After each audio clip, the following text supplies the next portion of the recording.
हाँ जी, जय हिंद एवरीवन, जय हिंद कैरेट, जय हिंद, वंदे मातरम, भारत माता की जय, हर हर महादेव। जय हिंद बेटा, मेरी वॉइस एंड वीडियो क्लियर है? एक बार प्लीज कंफर्म कर दो। हाँ जी कैरेट, जय हिंद जय हिंद। मेरी वॉइस वीडियो क्लियर है? कल तुम्हारी क्लास हो नहीं पाई थी किसी रीजन की वजह से, आज तो क्लास है आपकी। मेरी वॉइस वीडियो क्लियर है? नवजोत जय हिंद बेटा, जितेंद्र जय हिंद, पूजा जय हिंद, श्रेयस पाटिल जय हिंद। मेरी वॉइस वीडियो क्लियर है? Is my voice video both are clear? Jai Hind everyone, जय हिंद, वंदे मातरम, भारत माता की जय, हर हर महादेव। मेरी वॉइस वीडियो क्लियर है बेटा? एक बार प्लीज कंफर्म कर दो। इसमें voice video both are clear? जल्दी बता दो। मेरी आवाज क्लियरली आ रही है? मैं दिखाई दे रहा हूं, मैं सुनाई दे रहा हूं? हमारी आवाज आ रही है आपको पम्मी जी? क्लियर है voice? Okay. Ayush Kumar, voice video clear है? जय हिंद विशाल, जय हिंद। इसमें voice video both are clear? Jai Hind, Vande Mataram, Bharat माता की जय। आवाज आ रही? प्रणाम बेटा प्रणाम, जय हिंद। वॉइस वीडियो क्लियर है? क्लियर होगी? All positive? चलो बढ़िया, ऑल पॉजिटिव। तो सेशन की शुरुआत करते हैं। और बहुत मजेदार सेशन है आज का, बहुत मजेदार, बहुत इंटरेस्टिंग, बहुत इंपॉर्टेंट। बहुत सारी कहानियां होने वाली है, बहुत सारे इंपॉर्टेंट फैक्ट्स आप पढ़ोगे जो आपने कहीं नहीं पढ़े। और सेशन आज की क्लास से सवाल आना लगभग तय है। आज की क्लास से सवाल आना लगभग तय। फिर क्या बोल रहा हूं मैं? आज की क्लास से सवाल आना लगभग तय। तो आज अपन बातचीत थोड़ी कम करेंगे, चलेगा ना? बातचीत कम करना पड़ेगी अपने को, बिकॉज सेशन इंपॉर्टेंट है, ठीक है? तो बातचीत आज थोड़ी सी कम करेंगे अपन, थोड़ा सा आज सेशन पर ध्यान देंगे। बिकॉज कहानी इन द सेंस कि आपके एग्जाम के हिसाब से कहानियां ज्यादा है, और कैसे अंग्रेजों ने भारत के ऊपर कब्जा किया ना, इसके बारे में बात करेंगे अपन। कितना दिमाग है इनके पास, देखना, बहुत दिमाग वाले लोग हैं, बहुत सारे दिमाग हैं, बहुत ही दिमाग है इनके पास, बहुत दिमाग है, बहुत ही दिमाग है अंग्रेजों के पास। तो इनके बारे में बात करेंगे थोड़ा सा कि दिमाग क्या है इनके पास, कैसे भारत पे कब्जा करना शुरू करा इन्होंने, कैसे कब्जा किया, क्या क्या काम ये करेंगे भारत में, उसके बारे में बात हम करना शुरू करेंगे। उससे पहले कुछ जो 2-3 चीजें बची वो मैं बताऊंगा, और एक आध सवाल भी पूछूंगा आपसे। चलिए स्टार्ट करते हैं। अब लास्ट हमने कहां तक कर लिया था? जल्दी मुझे थोड़ा सा बता दो, लास्ट हमने कहां तक कर लिया था? लास्ट कहां तक किया था? अंग्रेजों के बारे में बात कर रहे थे। पानीपत हो गया भाई राहुल सिंह। पानीपत कितनी बार पानीपत पढ़ोगे? वो देखो भाई, पानीपत के ऊपर है वो, उसको पानीपत पढ़ना है भाई। 2 लेक्चर पहले पानीपत हो गया है ना? अभी पानीपत के बारे में क्या बात कर रहे हो? लेक्चर हो चुका है पानीपत का, 2-3 लेक्चर पहले पानीपत हो गया है। हाँ जी हाँ, अभी पानीपत पढ़ना उस भाई को। चलो स्टार्ट करें। चलो स्टार्ट करना शुरू करें। हाँ जी, स्टार्ट करना, धीरे धीरे स्टार्ट करना शुरू करते हैं। अब देखो अंग्रेजों ने क्या किया। हम ब्रिटिशर्स के बारे में बात कर रहे थे, अंग्रेजों के बारे में बात हमने करी, है ना? चलिए हाँ जी। अब बेटा आज नहीं हो पाई थी सर की क्लास, वो कल ले लेंगे आपसे, कोई दिक्कत नहीं, कल ले लेंगे।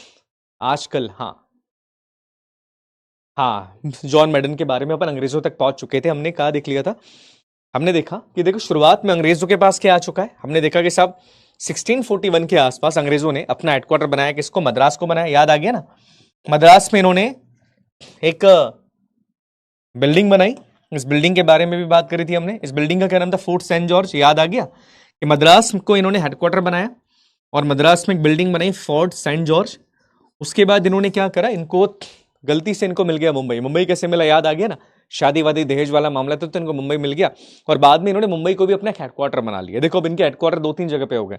एक हेडक्वार्टर इनका हो गया साहब मद्रास वाला, इसको मद्रास प्रोविंस कहा जाएगा। एक हेडक्वार्टर इनका हो गया मुंबई में, बंबई में, इसे बंबई प्रोविंस कहा जाएगा। तो देखो 2 हेडक्वार्टर अंग्रेजों के यहां पर हो गए, बट अभी भी अंग्रेज खुश नहीं है। They are not happy. इनके पास बहुत बड़ा एरिया भारत के अंदर ये अपने हेडक्वार्टर्स बना चुके हैं। देखो हेडक्वार्टर का मतलब क्या होता है?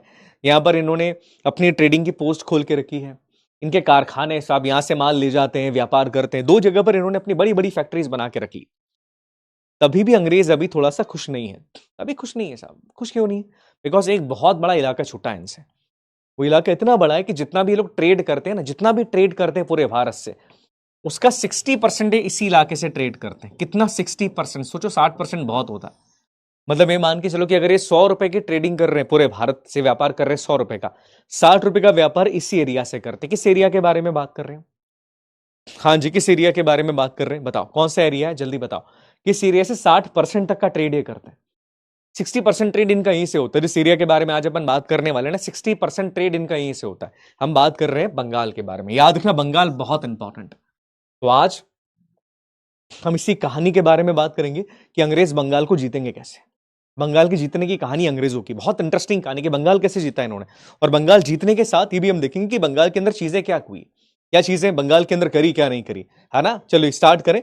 अच्छा वॉइस क्लियर है मेरी? वॉइस सब क्लियर आ रही ना? वो भाई साहब अर्पिता जी बोल रही है कि सर वॉइस इंक्रीज कर लो। अर्पिता फोन में एक बटन होता है वॉल्यूम का, है ना, उसको दबाओ, उसको दबाओगे तो वॉइस बढ़ेगी, जब उसकी वॉइस बढ़ेगी तो मेरी भी आ जाएगी। बिकॉज देखो क्या है बेटा, अगर किसी एक को भी आवाज आ रही नहीं मेरी सही, तो फिर तुम्हारे फोन में प्रॉब्लम है, यहां से प्रॉब्लम नहीं, यहां से प्रॉब्लम होगी तो सबको खराब आवाज आएगी, है ना। तो याद रखना कि वॉइस कम तो नहीं है साहब, क्लियर है सबको वॉइस, बात देखो सबको क्लियर आ रही, वॉइस क्लियर ही हो गया, बस तुमको एक आध बच्चे को आ रही है तो भाई फिर वो गड़बड़ है, हाँ ना, फिर फोन की दिक्कत है वो तुम्हारे। ठीक है चलो स्टार्ट करें, हाँ चलो बात करना शुरू करते हैं। अब देखो इनको जो एरिया जीतना है वो है आपका बंगाल वाला एरिया। देखो बंगाल वाला एरिया जो है, अंग्रेजों ने यहां पर पहले अपनी क्या करा, एक बड़ी छोटी सी फैक्ट्री बनाई, बट उससे पहले कुछ चीजें मैं आपको बताता हूं बंगाल के बारे में। देखिए अंग्रेजों को पता था कि बंगाल जो है इनके लिए बड़ा इंपॉर्टेंट है, बहुत इंपॉर्टेंट है बंगाल इनके लिए। बंगाल में क्या, बंगाल में बहुत सारी चीजें हैं। एग्जाम्पल की बात करें, बंगाल उस टाइम का बंगाल बहुत बड़ा है, आज का अपना पूरा बिहार भी उसके अंदर आता है, अपना बंगाल और साथ में पूरा बांग्लादेश भी उस बंगाल के अंदर आता था, इतना बड़ा बंगाल उनका था। अब बंगाल का जो गवर्नर है, आपको याद है एक आदमी के बारे में हमने बात करी थी, किसी को शाइस्ता खां के बारे में जानकारी है? कौन है शाइस्ता खां? हमने छत्रपति शिवाजी महाराज का जब चैप्टर पढ़ा था तो याद आ गया, औरंगजेब का मामा शाइस्ता खां, ये छत्रपति शिवाजी महाराज से हार गया था, इसको भगा दिया था, कहां भगा दिया, बंगाल में भगा दिया था, याद आ गया कि वही शाइस्ता खां। अब बंगाल का जो एरिया था उसका गवर्नर शाइस्ता खां यहां पर था। अब क्या होता है साहब, काफी पहले शाहजहां का टाइम था, शाहजहां के टाइम पर अंग्रेजों को बंगाल में व्यापार करने की अनुमति मिल गई थी, बंगाल वाला जो एरिया था उस पर व्यापार करने की अनुमति इनको मिल गई थी। अब शाइस्ता खां जो औरंगजेब का मामा है वो बंगाल का गवर्नर है। अब ये क्या कड़क आदमी, कड़क आदमी कैसे, बिकॉज ये किसी भी आदमी को अपनी मनमर्जी चलाने नहीं देता, बोले मनमर्जी तो मैं चलाने दूंगा नहीं तुमको, तुमको मेरे हिसाब से व्यापार करना पड़ेगा। अब देखो अब होता ही है कि अंग्रेजों ने भारत में व्यापार प्राप्त करने की, व्यापार करने की परमिशन ले तो लिए मुगलों से, पर जगह जगह पर आप देखोगे ना, हर जगह थोड़ी थोड़ी जगह पे क्या होता है, ब्रिटिश गवर्नमेंट को मुगलों की चेकपोस्ट से गुजरना पड़ता है। मुगल्स की चेकपोस्ट का मतलब क्या होता है, जैसे आप जैसे रोड पे जाते हो, रोड पे पुलिस वाले खड़े नहीं रहते, सामान चेक करेंगे तुम्हारा, भैया क्या सामान ले जा रहे हो, कितना ले जा रहे हो, कहां से ले जा रहे हो, परमिट हमको दिखाओ। सेम चीज इनके साथ भी होता है। अब अंग्रेज जहां से भी अपना सामान लेके जाते पूरे बंगाल में, इनको बार बार मुगल पकड़ लेते, बोले भैया सामान दिखाओ, कहां लेके जा रहे हो, कितना सामान ले जा रहे हो, पैसा दो। चीजें यहां भी होती थी, इससे अंग्रेज बड़े परेशान है। अब क्या होता है, जब बंगाल इनके पास, जब बंगाल वाला एरिया था तो बंगाल में अंग्रेजों ने 3 जगह पर अपनी फैक्ट्री बनाई। 3 जगह में सबसे इंपॉर्टेंट थी इनकी फैक्ट्री हुगली में। हुगली कहां है, कलकत्ता, जी हाँ, सबसे इंपॉर्टेंट फैक्ट्री इनकी थी हुगली में। हुगली के बाद इन्होंने फैक्ट्री बनाई राजमहल में, और एक बनाई पाटना, पटना नहीं बेटा पाटना है, याद रखना, यहां पर ही फैक्ट्री बनाई। अभी क्या होता है सुनना, अब ये जो अंग्रेज है ना, ये इनको जैसे ही कोई चेकिंग के लिए रोकता है ना, अंग्रेज उनसे मार पिटाई करना शुरू कर देते हैं।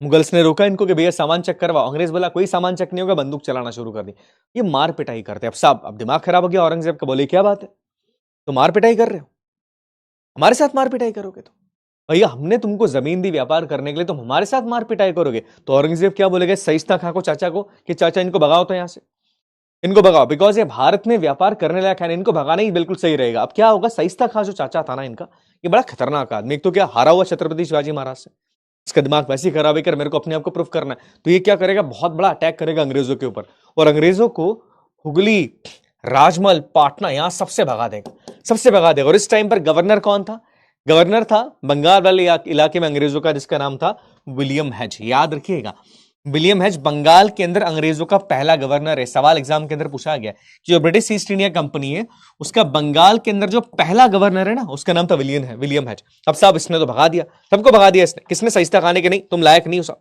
इन सबको मार मार के किसने भगा दिया, शाइस्ता खान ने भगा दिया। तो ये चीज याद रखना बेटा कि 1682 में ईस्ट इंडिया कंपनी ने बंगाल में जिस आदमी को गवर्नर बना के भेजा था ना, उसका नाम था विलियम हेज। एक बस छोटी सी बात याद रखना, ये काफी इंपॉर्टेंट है, और ये बंगाल का पहला गवर्नर था, ठीक है, ईस्ट इंडिया कंपनी की तरफ से। अब इनको बंगाल से भगा के मार के भेज दिया। अंग्रेजों को लगा कि यार ये हमने शायद गलत कर दिया, बिकॉज अगर बंगाल हमारे पास नहीं रहा तो व्यापार हम करेंगे कैसे।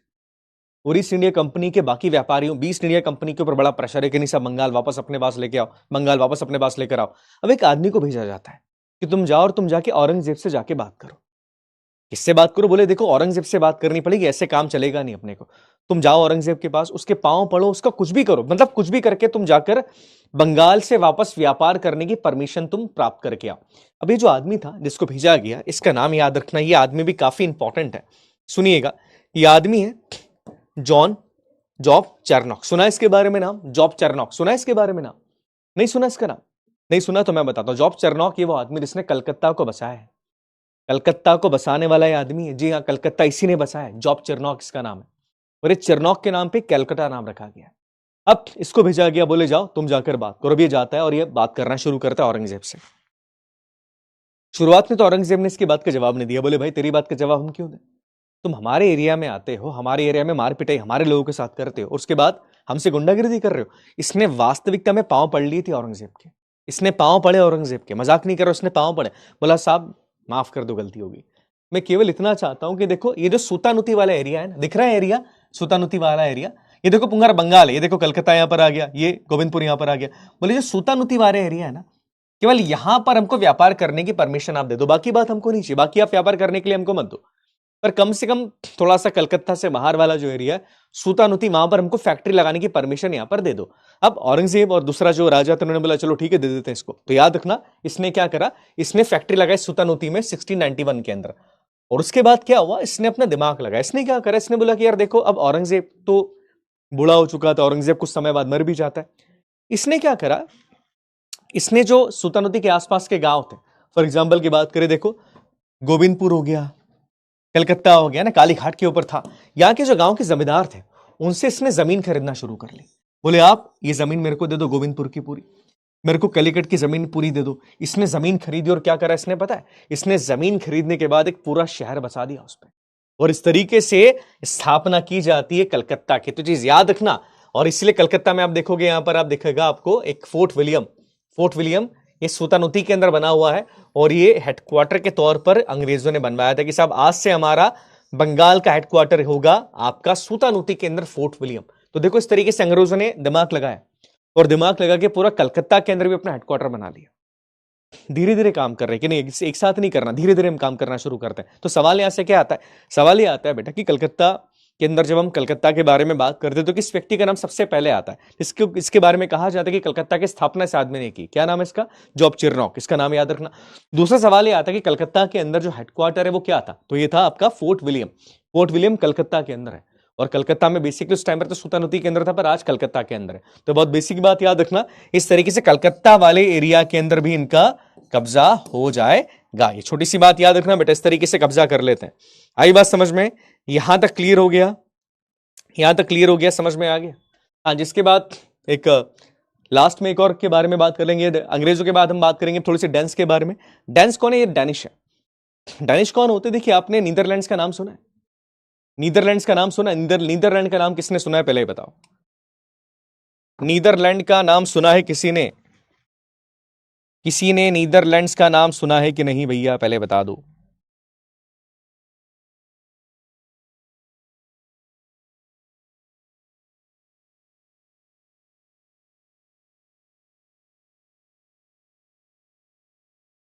नीदरलैंड का नाम सुना? ये नीदरलैंड से है।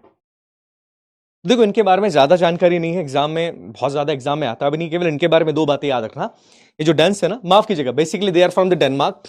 हाँ वही चीज है, डेनमार्क से आते हैं। और देखो इनके बारे में दो तीन चीजें याद रखना। देखो इनका जो पहली फैक्ट्री है वो है ट्रैंकोबर में। सवाल एक ही बार आया इससे, सवाल इंपॉर्टेंट है कि इनकी पहली फैक्ट्री ट्रैंकोबर में, इसको नोट करना, बाकी नोट मत करना। ट्रैंकोबर में इनकी पहली फैक्ट्री है, ठीक है। दूसरी बात एक चीज याद रखना कि भारत के अंदर जो आए हैं, तो भारत के अंदर इनका इंटरेस्ट व्यापार करने का नहीं, ये भारत में व्यापार करने के लिए नहीं आए थे। व्यापार तो एक बहाना है भारत के अंदर। इनका जो मेजर इंटरेस्ट है भारत के अंदर वो है ईसाई मिशनरियों को भारत के अंदर भेजना, मतलब ईसाई धर्म का प्रचार करना भारत के अंदर। तो कभी सवाल एग्जाम में आ गया ना कि डेंस वास्तविकता में भारत के अंदर क्यों आए थे। इनका लिटरली इनका कोई इंटरेस्ट, इनका कोई भी इंटरेस्ट भारत के अंदर है ही नहीं व्यापार करने में। इनका केवल इंटरेस्ट ये था कि देखो भारत के अंदर हम आएंगे, अब इससे होगा कि हमारे साथ बहुत सारे मिशनरीज आ जाएंगे। मिशनरी समझते हो? जी हाँ, ईसाई मिशनरीज है ना, पादरी, ये लोग आएंगे हमारे साथ और ये भारत में ईसाई धर्म का प्रचार करेंगे। अब क्या होता है, बाद में सारा अपना सामान है ना अंग्रेज ईस्ट इंडिया कंपनी को बेच के निकल जाते हैं। तो बहुत ज्यादा इनके बारे में पढ़ना मत, बट एक चीज याद रखना, इनकी जो पहली फैक्ट्री वो थी आपकी ट्रैंकबर में। एक सवाल अब लास्ट में आपसे पूछता हूं, अब आखिरी में कौन आएंगे? सब आ गए भाई, लास्ट में कौन बचा? लास्ट में कौन बचा है जल्दी बताओ। कि सर लास्ट में फिर ये लोग बचे, बताओ कौन आएंगे लास्ट में? कनाडा आएगा लास्ट में, ये लास्ट में आएंगे सर हमारे अमेरिका के लोग आएंगे, ये लास्ट में आएगा फ्रांस, या लास्ट में आएंगे स्विट्जरलैंड के लोग आएंगे? बताओ लास्ट में कौन है, सबसे लास्ट में आने वाले लोग कौन थे? सवाल है, हाँ जी एग्जाम के अंदर आया है। सबसे अंतिम में कौन आए? अंतिम समय में कौन आया भैया? सबसे आखिरी में कौन है? सबसे आखिरी में किसका प्रवेश हुआ भारत के अंदर? लोग आ रहे हैं, लोग जा रहे हैं, वो चीज सही है, बट सबसे अंत में भारत के अंदर किसने प्रवेश किया?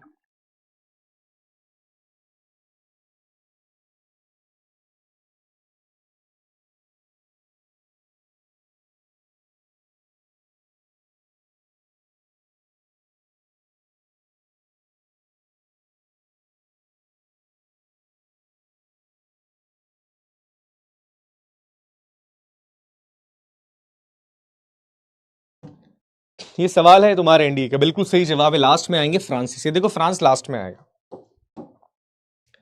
82.68। अरे यार इतने कम बच्चों का जवाब, पर ठीक है। देखो इनकी नींद लास्ट में खुली। अब इस टाइम तक जब ये आएंगे ना फ्रांस, सबसे पहले बात याद रखना, ये सबसे लास्ट में आते, इनकी नींद पता नहीं क्यों लास्ट में खुलती। बोले सब हम आएंगे पर लास्ट में आ रहे। लास्ट में आने का मतलब कुछ है क्या? नहीं, कोई सच मतलब ऐसा निकलता नहीं, पर इनकी नींद सबसे लास्ट के अंदर खुलती। और अब फ्रांस आएगा भारत के अंदर व्यापार कर रहे हैं। देखो फ्रांस में क्या हुआ, फ्रांस का एक राजा है, इस राजा के बारे में आगे भी अपन पढ़ेंगे। आप सब ने अगर फ्रांस के बारे में थोड़ा बहुत सुना हो तो लुई द 16 के बारे में सुना है? लुई द 15 16 सुना है थोड़ा बहुत इसके बारे में? लुई द 14 के बारे में सुना है? तो फ्रांस का राजा इस टाइम पर था लुई द 14। तो सवाल क्या पूछा जाता है कि जब French east India company Bharat के अंदर आती उस टाइम पर फ्रांस का राजा कौन है? इसका नाम तो लुई द 14, नोट करना, द लुईस द 14 इसका नाम है। अब क्या होता है, इसका एक मंत्री है जिसका नाम है कोलबर्ट। कोलबर्ट इसका मंत्री है। मंत्री मतलब ये बिल्कुल बडीज है। कोलबर्ट से बात किए बिना भाई साहब ये राजा साहब कुछ करते भी नहीं, हाथ भी नहीं, मतलब कुछ भी नहीं करते। सुबह उठते ही बोलेंगे कोलबर्ट कहाँ है मेरा भाई, और कोलबर्ट से बात करके सारे डिसीजन अपने लेते हैं। अब कोलबर्ट इनके लिए बड़ा वफादार है। कोलबर्ट ने इनको बोला कि देखो राजा साहब, सब व्यापार कर रहे हैं यार, अंग्रेजों ने व्यापार कर लिया, डेंस ने व्यापार कर लिया, सब व्यापार कर रहे हैं, अपन क्यों बैठे हैं? अपन भी भारत के साथ व्यापार करते ना। बोले करो, मैं परमिशन देता हूँ। राजा साहब ने बोला मैं परमिशन देता हूँ। बोले जो करना है व्यापार करो। इसने बोला देखो राजा साहब, व्यापार तो करना है पर मेरे को आपसे एक थोड़ी सी हेल्प चाहिए। बोले क्या हेल्प चाहिए? बोले व्यापार करने के लिए हम अपनी कंपनी बनाते, और ये कंपनी होगी French east India company. Company का नाम हालांकि देखो बहुत बड़ा है, पर उस पूरे नाम के ऊपर तुम मत जाना, ये कंपनी का नाम है पूरा, पर इसके ऊपर मत जाना। इसका नाम था फ्रेंच ईस्ट इंडिया कंपनी। इसने बोला कि देखो राजा साहब, एक चीज मैं आपसे चाहता हूं, आप एक कॉन्ट्रैक्ट पे साइन करो, और साइन के अंदर, उस कॉन्ट्रैक्ट के अंदर ये लिखना, ये जो कंपनी है ना, इसको 50 साल तक भारत के साथ व्यापार करने की मोनोपोली मिल जाती है। मोनोपोली का मतलब क्या होता है कि फ्रांस से केवल यही कंपनी, जैसे इंग्लैंड से ईस्ट इंडिया कंपनी थी, केवल वो भारत के साथ व्यापार कर सकती थी। यहां पर इसने भी क्लियरली बोला कि फ्रांस से कोई अगर कंपनी भारत के साथ व्यापार कर सकती है वो होगी केवल फ्रेंच ईस्ट इंडिया कंपनी। और इसने 50 साल की मोनोपोली ले ली। सोचो भाई साहब, राजा साहब से बात करके 50 साल की मोनोपोली इसने ली, और फाइनली आखिरी में इन्होंने अपनी फैक्ट्री कहां पर खोली? इनकी पहली फैक्ट्री खोली इन्होंने सूरत में। नोट करना, तो अंग्रेजों की पहली फैक्ट्री भी सूरत में है, और फ्रांस की पहली फैक्ट्री भी सूरत में खोली जाती है 1667 के अंदर। याद रहेगी दोनों बातें, दोनों चीजें याद रखना, दोनों चीजें काफी इंपॉर्टेंट है। बस इतना ही इनके बारे में याद रखना, बाकी कोई दिक्कत नहीं है ना, याद रखिएगा। क्लियर है? समझ में आ गया? याद है? क्लियर है ना? अब समझ में आ गया। अच्छा, फ्रांसीसियों का हेडक्वार्टर क्या है? जैसे अंग्रेजों के बारे में पोर्चुगीज का हेडक्वार्टर गोवा है, पोर्चुगीज ने गोवा को भाई साहब बड़ा महत्व दिया। हमने देखा ना फ्रांस, पोर्चुगीज का गोवा कितना इंपॉर्टेंट है, गोवा में गए शादी करवाना। फ्रांसीसियो का जो हेडक्वार्टर है ना, उसका नाम याद रखिएगा, ये आपका पौंडीचेरी। नोट करना है, काफी इंपॉर्टेंट है। और इनके एक आदमी संत फ्रांसिस मार्टिन, फ्रांसिस मार्टिन जो है, इसने पौंडीचेरी की स्थापना करी, ऐसा कहा जाता है। फ्रांसिस मार्टिन भाई साहब है, इन्होंने पौंडीचेरी की स्थापना करी, और ये फ्रांसीसियों का हेडक्वार्टर है। आजादी के बाद भी ये हेडक्वार्टर था, याद है कि नहीं? फिर इनसे छीना हमने। तो फ्रांसीसी का जो हेडक्वार्टर भारत के अंदर था वो था पौंडीचेरी। बट छोटी सी बात याद रखना, फ्रांसिस मार्टिन ने इसको फाउंड किया। बहुत बेसिक बात है, इसको याद रखना। क्लियर है? देखो सूरत बहुत इंपॉर्टेंट है यार, सूरत के बिना आप क्या कर लोगे? सूरत दैट मीन्स गुजरात। गुजरात के बिना कुछ कर सकते हैं क्या? कुछ नहीं कर सकते। तो गुजरात हमारे लिए बहुत इंपॉर्टेंट था, सभी के लिए गुजरात बड़ा इंपॉर्टेंट है, तो ये चीज याद रखिएगा। तो ये कुछ चीजें मैंने करी है, ये देखो माइंड मैप दे दिया मैंने, एक बार देख लेना। पहली फैक्ट्री क्या है, कौन कहां पर पहले है, सारी बातें यहां पर देकर रखी, सब लिख दिया, एक बार इसको चेक कर लेना। अब कुछ सवाल पूछ लूं मैं आपसे कुछ सवाल पूछ लिए जाए, ये पीवाई क्यूज है। तो चलो सवाल 3-4 है, उसके बाद अपन आगे की बात करेंगे। पहला सवाल देखो ध्यान से, this is your first question, देखो ध्यान से। पहला सवाल, इसको ध्यान से देखिए।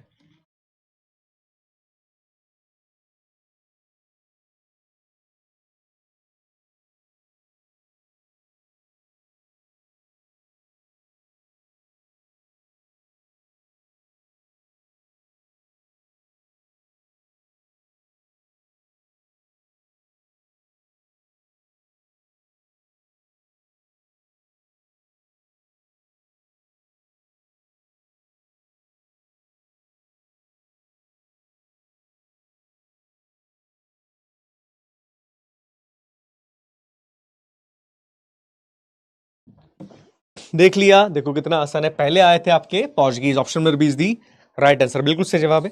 पोर्चुगीज पहले आता है ना, पोर्चुगीज सबसे पहले आए भारत के अंदर, उसके बाद बाकी सारी कंट्रीज आई है। अगला सवाल देखें, अगला सवाल क्या कह रहे हैं भैया।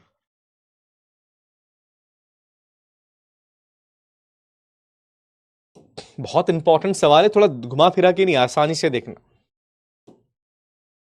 पहला हेडक्वार्टर अंग्रेजों का भारत में कौन सा है? अभी आज की क्लास की पहली स्लाइड यही थी, अंग्रेजों का भारत में पहला हेडक्वार्टर कौन सा है। ध्यान से मेरी बात सुनना, अंग्रेजों का भारत में पहला हेडक्वार्टर कौन सा है? 3 हेडक्वार्टर अंग्रेजों के, जिनको प्रोविंसेस के नाम से जाना जाता है ना, याद रखना। पहला हेडक्वार्टर अंग्रेजों का भारत के अंदर कौन सा था?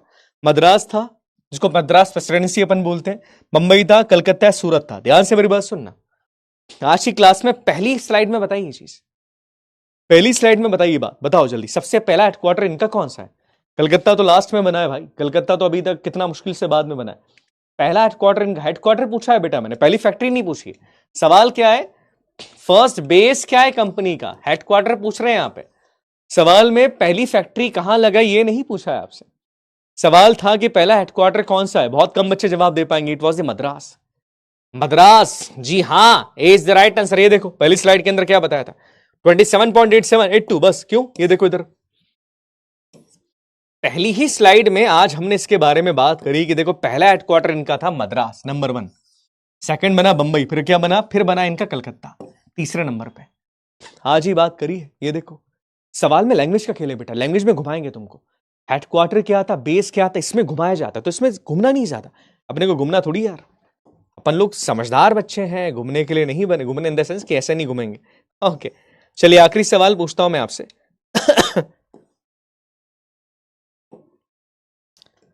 पोर्चुगीज के बारे में सवाल है, ये भी आपके एनडीए एग्जाम में प्रीवियस ईयर में पूछा गया है।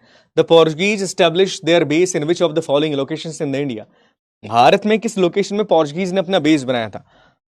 पोर्चुगीज के बेस के बारे में बात करेगी, पोर्चुगीज का बेस क्या है भारत के अंदर, पुर्तगाल के लोग हैं, उनका बेस भारत में क्या है?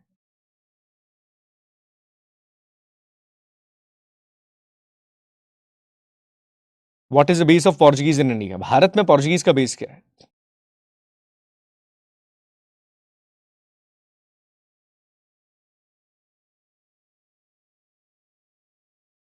What is the base of Portuguese in India? जल्दी सोचिए, जल्दी जवाब दीजिए, इंपॉर्टेंट है, बहुत इंपॉर्टेंट है।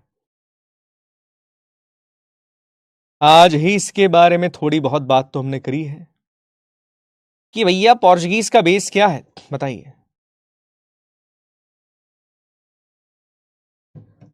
बहुत आसान जवाब है, दैट वाज गोवा, गोवा ही था, हाँ जी Goa, option number B is the right answer. Goa was the base of the Portuguese, बिल्कुल सही, 78.3% बच्चों का जवाब यहां पर बिल्कुल सच है ना। तो यहां तक कुछ बेसिक सवाल है, इसको याद रखिएगा। अब आते हैं हमारी कहानी की तरफ, अब हमारी कहानी की तरफ हम आ रहे हैं। अब देखो, अब सुनना, अब जो चैप्टर हम शुरू करने वाले हैं, जिसके बारे में अभी हम बात करने वाले हैं, वो चैप्टर है ब्रिटिश कॉन्क्वेस्ट इंडिया के, ब्रिटिशर्स ने भारत पे कैसे धीरे धीरे राज करना शुरू करा। अब देखो, अभी अगर सीधे तौर पे देखें तो अभी भारत में जो कंपनी आई है व्यापार करने के लिए, वो है east India company.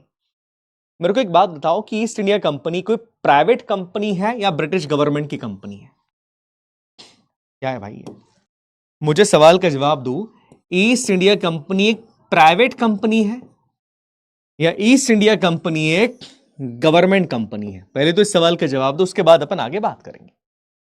East India company है क्या प्राइवेट कंपनी की, गवर्नमेंट की कंपनी? पहले बताओ बेटा, सवाल अभी करेंगे, चिंता मत करना, और अभी अपन बहुत सारी बात करेंगे। हम सब जानते हैं साहब, it's a private company, East India company private company. इस कंपनी के अंदर बहुत सारे लोग हैं जो काम करते हैं ना, और इस कंपनी ने क्या करा, बहुत सारे लोगों को हायर करके रखा है, फौजी बना के रखा है, तो it's a private company, East India company private company. But एक चीज याद रखना मेरी, हम कहने के लिए ईस्ट इंडिया कंपनी को प्राइवेट कंपनी कहते हैं कि साहब इट्स ए प्राइवेट कंपनी, पर ईस्ट इंडिया कंपनी को पूरा सपोर्ट है गवर्नमेंट ऑफ ब्रिटेन का। ब्रिटिश सरकार इसको पूरा सपोर्ट करती है हर तरीके से, इनको दिमाग देती कि तुम ये करो तुम वो करो, इसको पूरा सपोर्ट करती है ब्रिटिश गवर्नमेंट। ध्यान से मेरी इस बात को सुनना, ब्रिटिश गवर्नमेंट इसको पूरा सपोर्ट करेगी, पूरा सपोर्ट, कि तुमको क्या करना है भारत में, हम तुम्हारे पीछे खड़े। बट कहने के लिए अगर हम बात करें तो एक ऐसी private company, East India company वैसे प्राइवेट कंपनी। अब प्राइवेट कंपनी है, इस प्राइवेट कंपनी में भी इसमें सबसे ज्यादा होता है करप्शन। सबसे करप्ट कंपनी आज तक पूरी दुनिया की, सबसे करप्ट है। आप आज तक किसी भी कंपनी को ले लो, पूरी दुनिया में सबसे corrupt company East India company आज तक भी। क्यों करप्ट है पता है? इसमें लोग करते प्राइवेट ट्रेड। प्राइवेट ट्रेड का मतलब क्या होता है? फॉर एग्जांपल की बात करें, मान लो प्रथमेश सर को ईस्ट इंडिया कंपनी का अफसर बना दिया। अब मैं प्रथमेश सर, मेरे को अफसर बना दिया ईस्ट इंडिया कंपनी का। अब ईस्ट इंडिया कंपनी क्या करती है? भारत के किसानों से, मान लो किसान का खेत है, भारतीय किसान से क्या रॉ मटेरियल खरीदेगी, और रॉ मटेरियल खरीदने के बाद उस रॉ मटेरियल को बड़े बड़े जहाजों की सहायता से कहां भिजवा देगी? बेटा यहां पर ब्रिटेन भिजवा दिया जाता था। रॉ मटेरियल खरीदा, इस पर रखवाया जहाज पर, उसको ब्रिटेन भिजवा दिया। यही काम करते, यही काम करते, हाँ ये काम करते।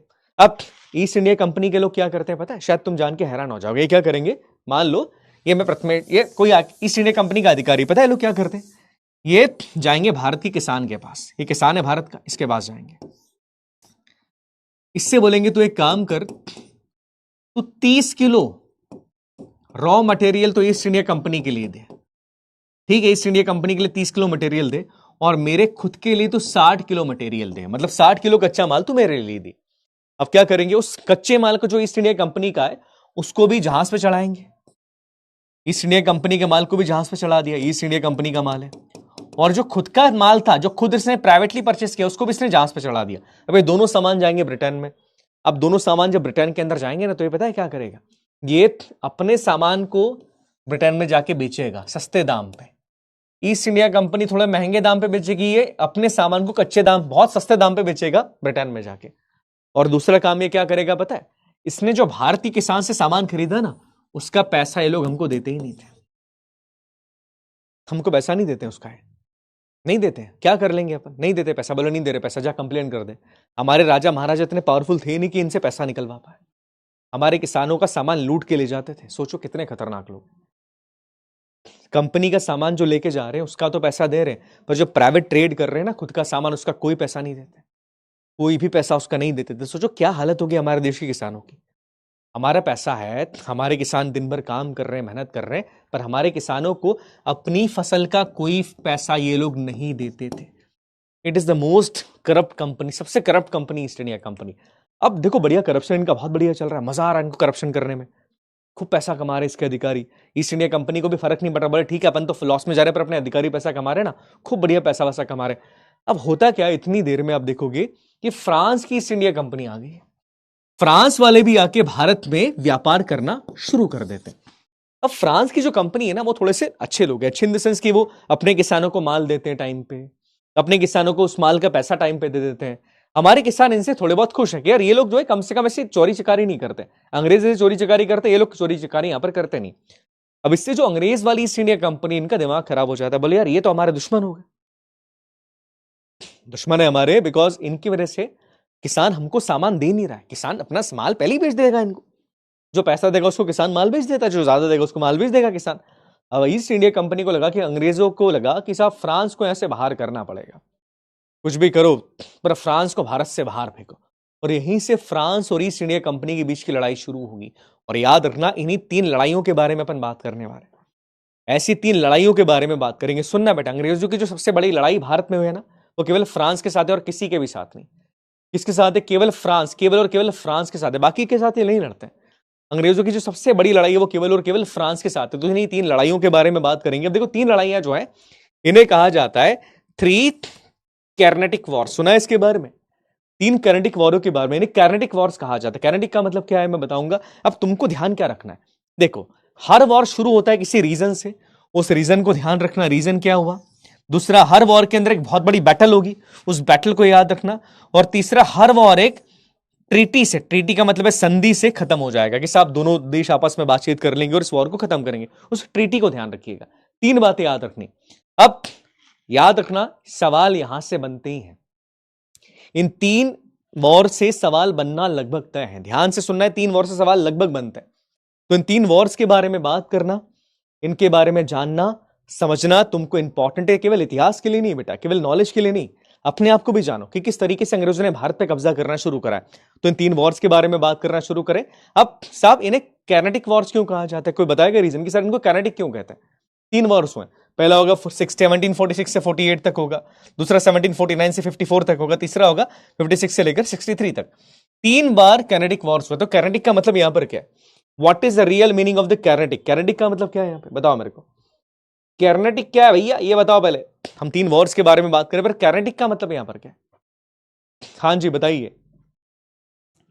कैरनेटिक का मतलब यहां पर किससे है, किसे कैरनेटिक कहा जाता है? हम 3 कैरनेटिक वॉर्स के बारे में बात करें, पर कैरनेटिक है क्या, किससे कैरनेटिक बोल रहे हैं अपन यहां पे?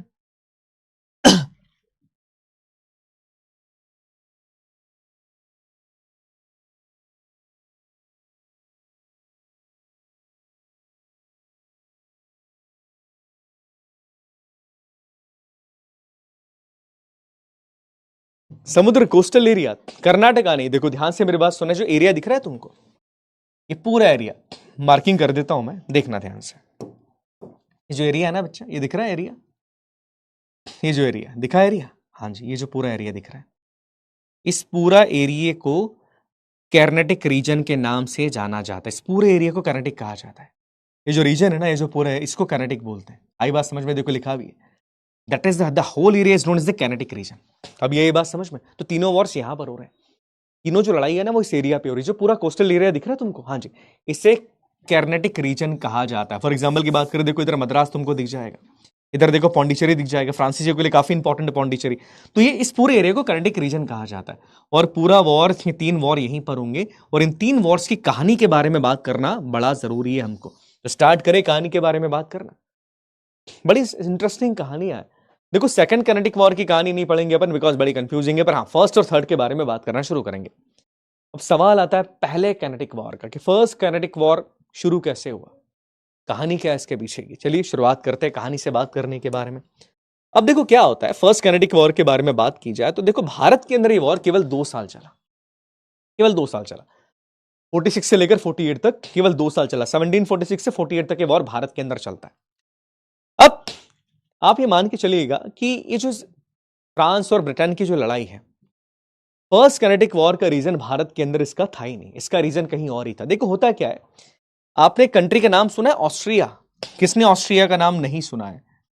ऑस्ट्रेलिया के बारे में बात नहीं कर, there is a country name Austria. सुना है ऑस्ट्रिया का नाम? सुना है कि नहीं ऑस्ट्रिया का नाम? देखो ये ऑस्ट्रिया है, यूरोप के अंदर एक कंट्री है, that is Austria. KTM bike सुनी है आपने? केटीएम, हाँ, केटीएम ऑस्ट्रिया की कंपनी है, हाँ जी, वहां की बाइक से वो। सुना है नाम ऑस्ट्रिया का? That is Austria. अब देखो ऑस्ट्रिया यहां पर है, यहां पर है इंग्लैंड, और यहां पर है आपका फ्रांस। दिख रहा है मैप के अंदर? हाँ, ये दिखना शुरू हो गया। 1740 के आसपास की बात है, 1740 के आसपास की बात है। 1740 के अंदर क्या होता है, ऑस्ट्रिया का राजा मर जाता है। यहाँ का राजा मर गया, सब कोई राजा था, वो राजा मर गया। अब राजा बनने के लिए 2 लोग लाइन में लगे। राजा मर गया, किंग मर गया, किंग, अगला किंग कौन बनेगा, इसके लिए 2 लोग लाइन में लगे। एक भाई है राम, एक भाई है श्याम, मान के चलते साहब, 2 लोग लाइन में लगे ऑस्ट्रिया का अगला राजा बनने के लिए। एक है मिस्टर एक्स, एक है मिस्टर वाई।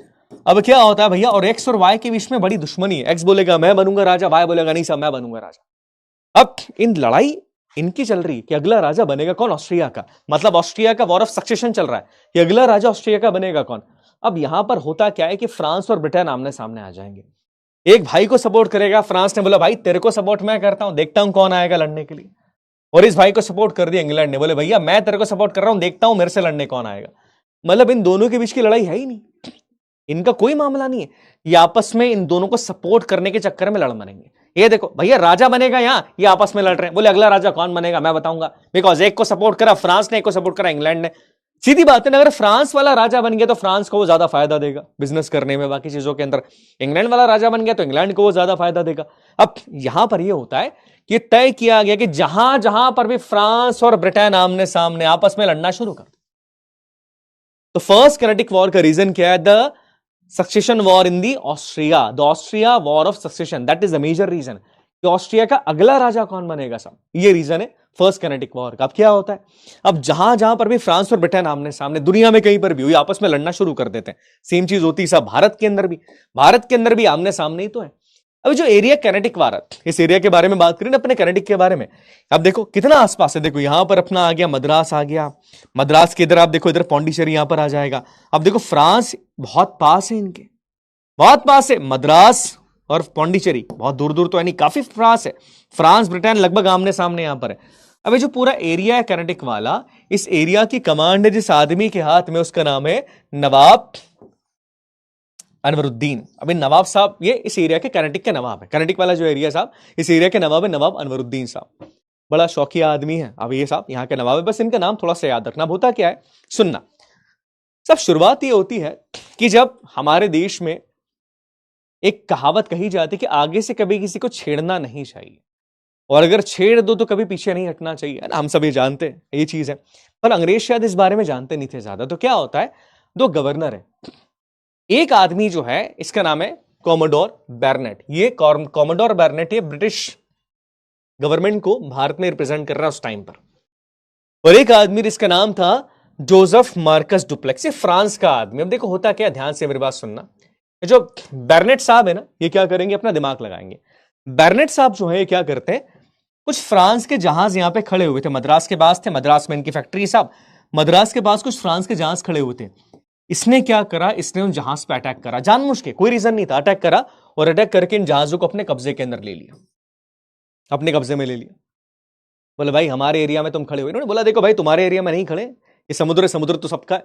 अब इसने क्या करा, इसको लगा रहे भैया हम तो कुछ भी कर सकते हैं, हम तो ब्रिटेन है। इसने क्या करा, अपने अहंकार के अंदर फ्रांस के जहाजों पे हमला कर दिया, और हमला करके क्या करा साहब, उनके जहाजों को यहां पर कैप्चर कर लिया।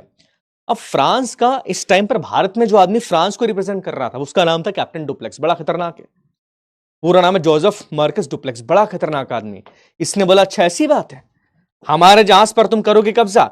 इसने क्या करा, इसने मॉरिशस में, मॉरिशस सुना है कंट्री, बड़ी अच्छी कंट्री, घूमने वाली कंट्री, मॉरिशस से इसने हेल्प बुलवाई। मॉरिशस में इसका बहुत अच्छा फ्रेंड रहता था, और मॉरिशस भी फ्रांस के अंडर ही आता था, ये चीज याद रखिएगा। उस टाइम पर मॉरिशस से इसने बोला अपने दोस्त से कि भाई पंगा हो गया है, इन्होंने अपने जहाज तोड़ दिया, अब इनको अच्छे से दिखाना अपने को अंग्रेजों को। इसके दोस्त ने वहां से 8 बड़े बड़े जहाज भेजे। सुनना, इसके दोस्त का नाम याद मत रखना, बॉर्डनिस नाम है इसके दोस्त का, जो मॉरिशस का गवर्नर है। उसने डुप्लेक्स के लिए 8 बड़े बड़े जहाज भेज दिए। कितने, 8 बड़े जहाज भेज दिए। अब 8 बड़े जहाज और बड़े खतरनाक से। डुप्लेक्स के पास ऑलरेडी भारत के अंदर कई सारे जहाज थे, ऐसे 15 जहाजों के साथ ये गए, और इन्होंने पूरा का पूरा जो मद्रास था ना, मद्रास अंग्रेजों से छीन ही लिया। सोचो, तुमने हमारे जहाज नष्ट करे, हमने तुम्हारा मद्रास ही छीन लिया, पूरा मद्रास की फैक्ट्री, हाँ पूरा मद्रास छीन लिया फ्रांसीसियों ने। अंग्रेज रो रहे भैया क्या करे, हमारे साथ गलत कर दिया। अब ये गए रोते रोते भैया किसके पास, नवाब साहब के पास, के नवाब साहब बचाइए, आपके एरिया में मारामारी हो गई, हमारे जहाज इन्होंने गिरा दिए, अरे भैया हमारी हेल्प कीजिए। नवाब साहब ने बोला शुरुआत किसने करी थी, बोले शुरुआत तो हमने करी थी, पर क्या करें। अब नवाब साहब ने इनको बोला, किसको बोला, भाई साहब को, कि डुप्लेक्स को, कि भाई मत कर, डोंट डू दैट यार, मत कर ये चीज है। इसने बोला भैया मैं तो करूंगा, आप शांति से बैठे रहो, आपको मैं मद्रास दे दूंगा, मद्रास, पूरा मद्रास में आपको दूंगा। मद्रास में अंग्रेजों का बहुत सारा सामान है, फोर्टिफिकेशन करके रखा, बड़ा पैसा वैसा है मद्रास के अंदर, मैं पूरा मद्रास आपको दे दूंगा, आप शांति से बैठे रहो, हमारी लड़ाई के बीच में मत पड़ो, मत पड़ो हमारी लड़ाई के बीच में, शांति से मद्रास के अंदर, पूरा मद्रास में आपको दे दूंगा। अब नवाब साहब चुप बैठ गए, बोले भैया ठीक है मद्रास मिलेगा, बोले मद्रास देंगे, चुप बैठ गए नवाब साहब। अब चुपचाप नवाब साहब बैठ गए। अब इसने, डुप्लेक्स ने साहब मद्रास जीत लिया, पूरा बढ़िया मद्रास के अंदर आराम फरमा रहा है। अब नवाब साहब को लगेगा कि डुप्लेक्स अब मद्रास देगा, मद्रास देगा, मद्रास देगा, डुप्लेक्स तो कुछ कर ही नहीं रहा। नवाब साहब ने डुप्लेक्स को लेटर लिखा, बोले भाई क्या है, जो वादा किया वो निभाना, मद्रास तूने मेरे को देने का वादा किया है, वादा कर, नहीं तो देख हमला करूंगा तेरे ऊपर। डुप्लेक्स ने बोला कौन सा वादा, हम तो भूल गए, हमारी याददाश्त थोड़ी कमजोर है नवाब साहब, हम तो भूल गए। बोले भाई तूने वादा किया था, देख देख वादा मत तोड़। बोले नहीं वादा तो तोड़ दिया। बोले गद्दारी कर पे, बोले हाँ गद्दारी कर पे, कर लो आपसे जो करते बनता है। अब नवाब साहब गुस्सा, बोला अच्छा ऐसी बात है, हम दिखाएंगे नवाबियत हमारी। अब नवाब साहब ने अपने बेटे को भेजा, बेटा का नाम था महफूज खान, नाम है महफूज है, बड़े महफूज है, नाजू से पाला था इसको। महफूज खान को दी 10,000 की सेना, बोले जा बेटा फ्रांसीसी को खत्म करके आ। 10,000 की सेना साहब, 10,000 बहुत बड़ी सेना होती है, तलवार लेके साहब निकल रहे नवाब साहब, उनका बेटा 10,000 की सेना लेके निकले, और फ्रांसीसी केवल 1,000 फ्रांसीसी, और इनको लीड कर रहा था कैप्टन पैराडाइज। पैराडाइज समझते हो ना, कैप्टन पैराडाइज इनको लीड कर रहे थे। अब तमिलनाडु के पास एक जगह है बेटा जिसे आडियार कहा जाता है। 24 अक्टूबर 1746 को एक बैटल होगी जिसे कहा जाएगा बैटल ऑफ आडियार, इसे बैटल ऑफ सेंट थॉमस भी कहा जाता है, और ये तमिलनाडु के पास होगी। इस बैटल में नवाब साहब के 10,000 सोल्जर्स को ये मात्र 1,000 फ्रांस के सोल्जर्स हरा देंगे बड़ी आसानी से। इनके पास बंदूकें हैं, नवाब साहब के पास तलवार है, इनके पास है बंदूकें, बड़ी बड़ी बंदूकें। बहुत समय लगा ही नहीं, बड़ी आसानी से हरा दे 10,000 की सेना को, और नवाब साहब को सरेंडर करके भागना पड़ा। नवाब साहब ने बोला शांति रखते हैं भाई, अभी चुप बैठ जाते। और इस तरीके से देखो फ्रांस ने 1,000 ने 10,000 को निपटा दिया यहां पे, बिकॉज देखो वेपन्स मैटर करते हैं यहां पे। आई बात समझ में। तो ये बैटल फर्स्ट बैटल ऑफ कानिकट के अंदर या फर्स्ट वॉर ऑफ कानिकट के अंदर ये वाली बैटल सबसे इंपॉर्टेंट है। दो चीजें याद रखनी है अपने को, तीन चीजें याद रखनी। पहला, रीजन ऑफ वॉर क्या था, क्या है reason of war? Austria war of succession is was the reason of the war, कि भाई ऑस्ट्रिया में सक्सेशन का वॉर हो रहा था। दूसरा रीजन क्या, दूसरी बैटल हम बात करेंगे, बैटल ऑफ अडियार इसके टाइम पर हो जाती। और तीसरी जो चीज है, अब बैटल जब हो जाती है उसके बाद ऑस्ट्रिया के अंदर नया राजा बन गया, ऑस्ट्रिया में नया राजा बन गया ऑस्ट्रिया का। अब साहब ऑस्ट्रिया का वॉर, राजा बन गया वहां पे। अब फ्रांस और ब्रिटेन लड़ाई बंद कर देंगे आपस में, बोले अब अपन क्यों लड़े, और ये दोनों मिलकर एक संधि करेंगे। संधि मतलब एक ट्रीटी साइन करेंगे। इस ट्रीटी का नाम था the treaty of Aix-la चापेला। Note करना बहुत इंपॉर्टेंट है, द ट्रीटी ऑफ एक्स-ला चापेला, जो कि 1748 के अंदर होती है। इस ट्रीटी के द्वारा फ्रांस और ब्रिटेन का वॉर खत्म हो जाएगा। इस ट्रीटी के अंदर क्या लिखा था कि साहब फ्रांस ने जो मद्रास जीत लिया ना ब्रिटेन से, मद्रास से हाथ भगा दिया था ब्रिटिश गवर्नमेंट को, या माफ कीजिएगा ईस्ट इंडिया कंपनी को मद्रास से भगा दिया था। इस ट्रीटी में क्लियरली लिखा था कि मद्रास वापस से ब्रिटिशर्स को मिल जाएगा और इसके बदले ब्रिटेन कनाडा, हां जी लुइसबर्ग कनाडा है, कनाडा फ्रांस को दे देगा। सोचो ये चीज भी हुई है, हां जी, और कनाडा फ्रांस को दे दिया गया। तो ये चीज याद रखना, तीन बातें याद रखनी अपने को इस वॉर के अंदर। पहला रीजन क्या है, ऑस्ट्रिया वॉर ऑफ सक्सेशन। दूसरा, मेजर बैटल कौन सी थी, बैटल ऑफ आडियार। तीसरा, किस संधि से खत्म हो गया, treaty of Aix-la Chapelle. That's it. समझ में आ गया, क्लियर हो गया, बस इतनी सी बात है, समझ में आ गया, क्लियर हो गया, बस ये चीज याद। तो बहुत सीधी बात है। तो ये इस तरीके से आपका फर्स्ट कैनेटिक वॉर खत्म हो जाता है। आई बात समझ में, क्लियर हो गया, समझ में आ गया, क्लियर हो गया। फर्स्ट कैनेटिक वॉर क्लियर हुआ, कंफर्म कर दो, फर्स्ट कैनेटिक वॉर क्लियर हो गया, कंफर्म कर दीजिए प्यारे बच्चों। फर्स्ट कैनेटिक वॉर क्लियर हो गया आपको, फर्स्ट कैनेटिक वॉर क्लियर हो गया। आगे बढ़ा जाए, आपने पढ़ लिया है तो आगे बढ़े।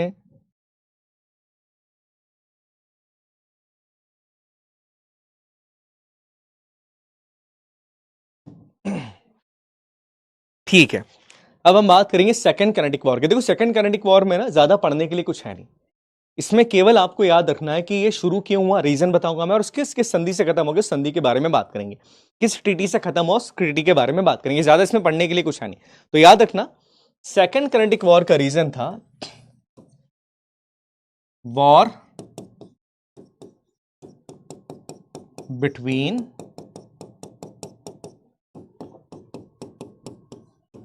इंडियन नवाब्स, भारत के नवाबों की लड़ाई है। इसमें फ्रांस और ब्रिटेन का कोई लेना देना था ही नहीं, ये भारत के नवाबों की लड़ाई थी। सुनना मेरी बात से, ध्यान से मेरी बात सुनना, काफी इंपॉर्टेंट है। ये भारत के नवाबों की लड़ाई है, भारत के नवाब आपस में लड़ रहे हैं। कौन से एरिया के, हैदराबाद के निजाम और ये आपस में लड़ाई लड़ेंगे, तो भारत के नवाबों की लड़ाई है, रीजन इसका ये। अब क्या होगा, एक नवाब को फ्रांस ने सपोर्ट कर दिया, एक नवाब को सपोर्ट कर देगा ब्रिटेन, और ये देखो आपस में लड़ मरेंगे। तो रीजन अगर मैं क्लियरली बोलूं सेकंड कैनेटिक वॉर का, तो war between the Indian princess. ध्यान से मेरी बात सुनना, क्या है, war between the Indian princess. यहां पर एक बैटल याद रखनी है आपको, केवल एक ही बैटल याद रखना, that is the battle of Ambur. दिमाग मत याद लगाना ज्यादा, बैटल ऑफ अंबूर याद रखना, जो कि 3 अगस्त 1749 के अंदर होती है।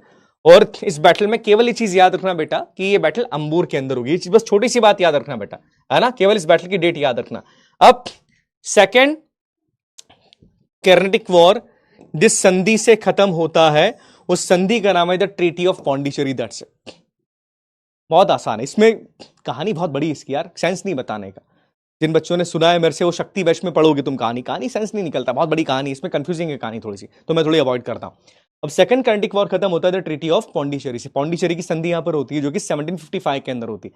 इस ट्रीटी के अंदर क्या था कि साहब दोनों कंट्रीज ने भारत में जितना भी एरिया एक दूसरे का छीन लिया था, वो एरियाज को इन्होंने वापस लौटा दिया। मतलब जितना एरिया फ्रांस का ब्रिटेन ने छीना था, वो एरिया फ्रांस ने ब्रिटेन को लौटा दिया, और ब्रिटेन ने फ्रांस को उसका एरिया यहां पर लौटा दिया। बट एक चीज याद रखना, इस वॉर में भी फ्रांस ही सबसे आगे था। हाँ जी, ब्रिटेन तो हार रहा था बार बार, पर फ्रांस इस वॉर में सबसे आगे आ गया था। तो याद रखना सेकेंड कैनेटिक वॉर जो है वो ट्रीटी ऑफ पौंडीचेरी 1755 से खत्म होगा। अब आएगा थर्ड कैनेटिक वॉर, जो काफी इंटरेस्टिंग है।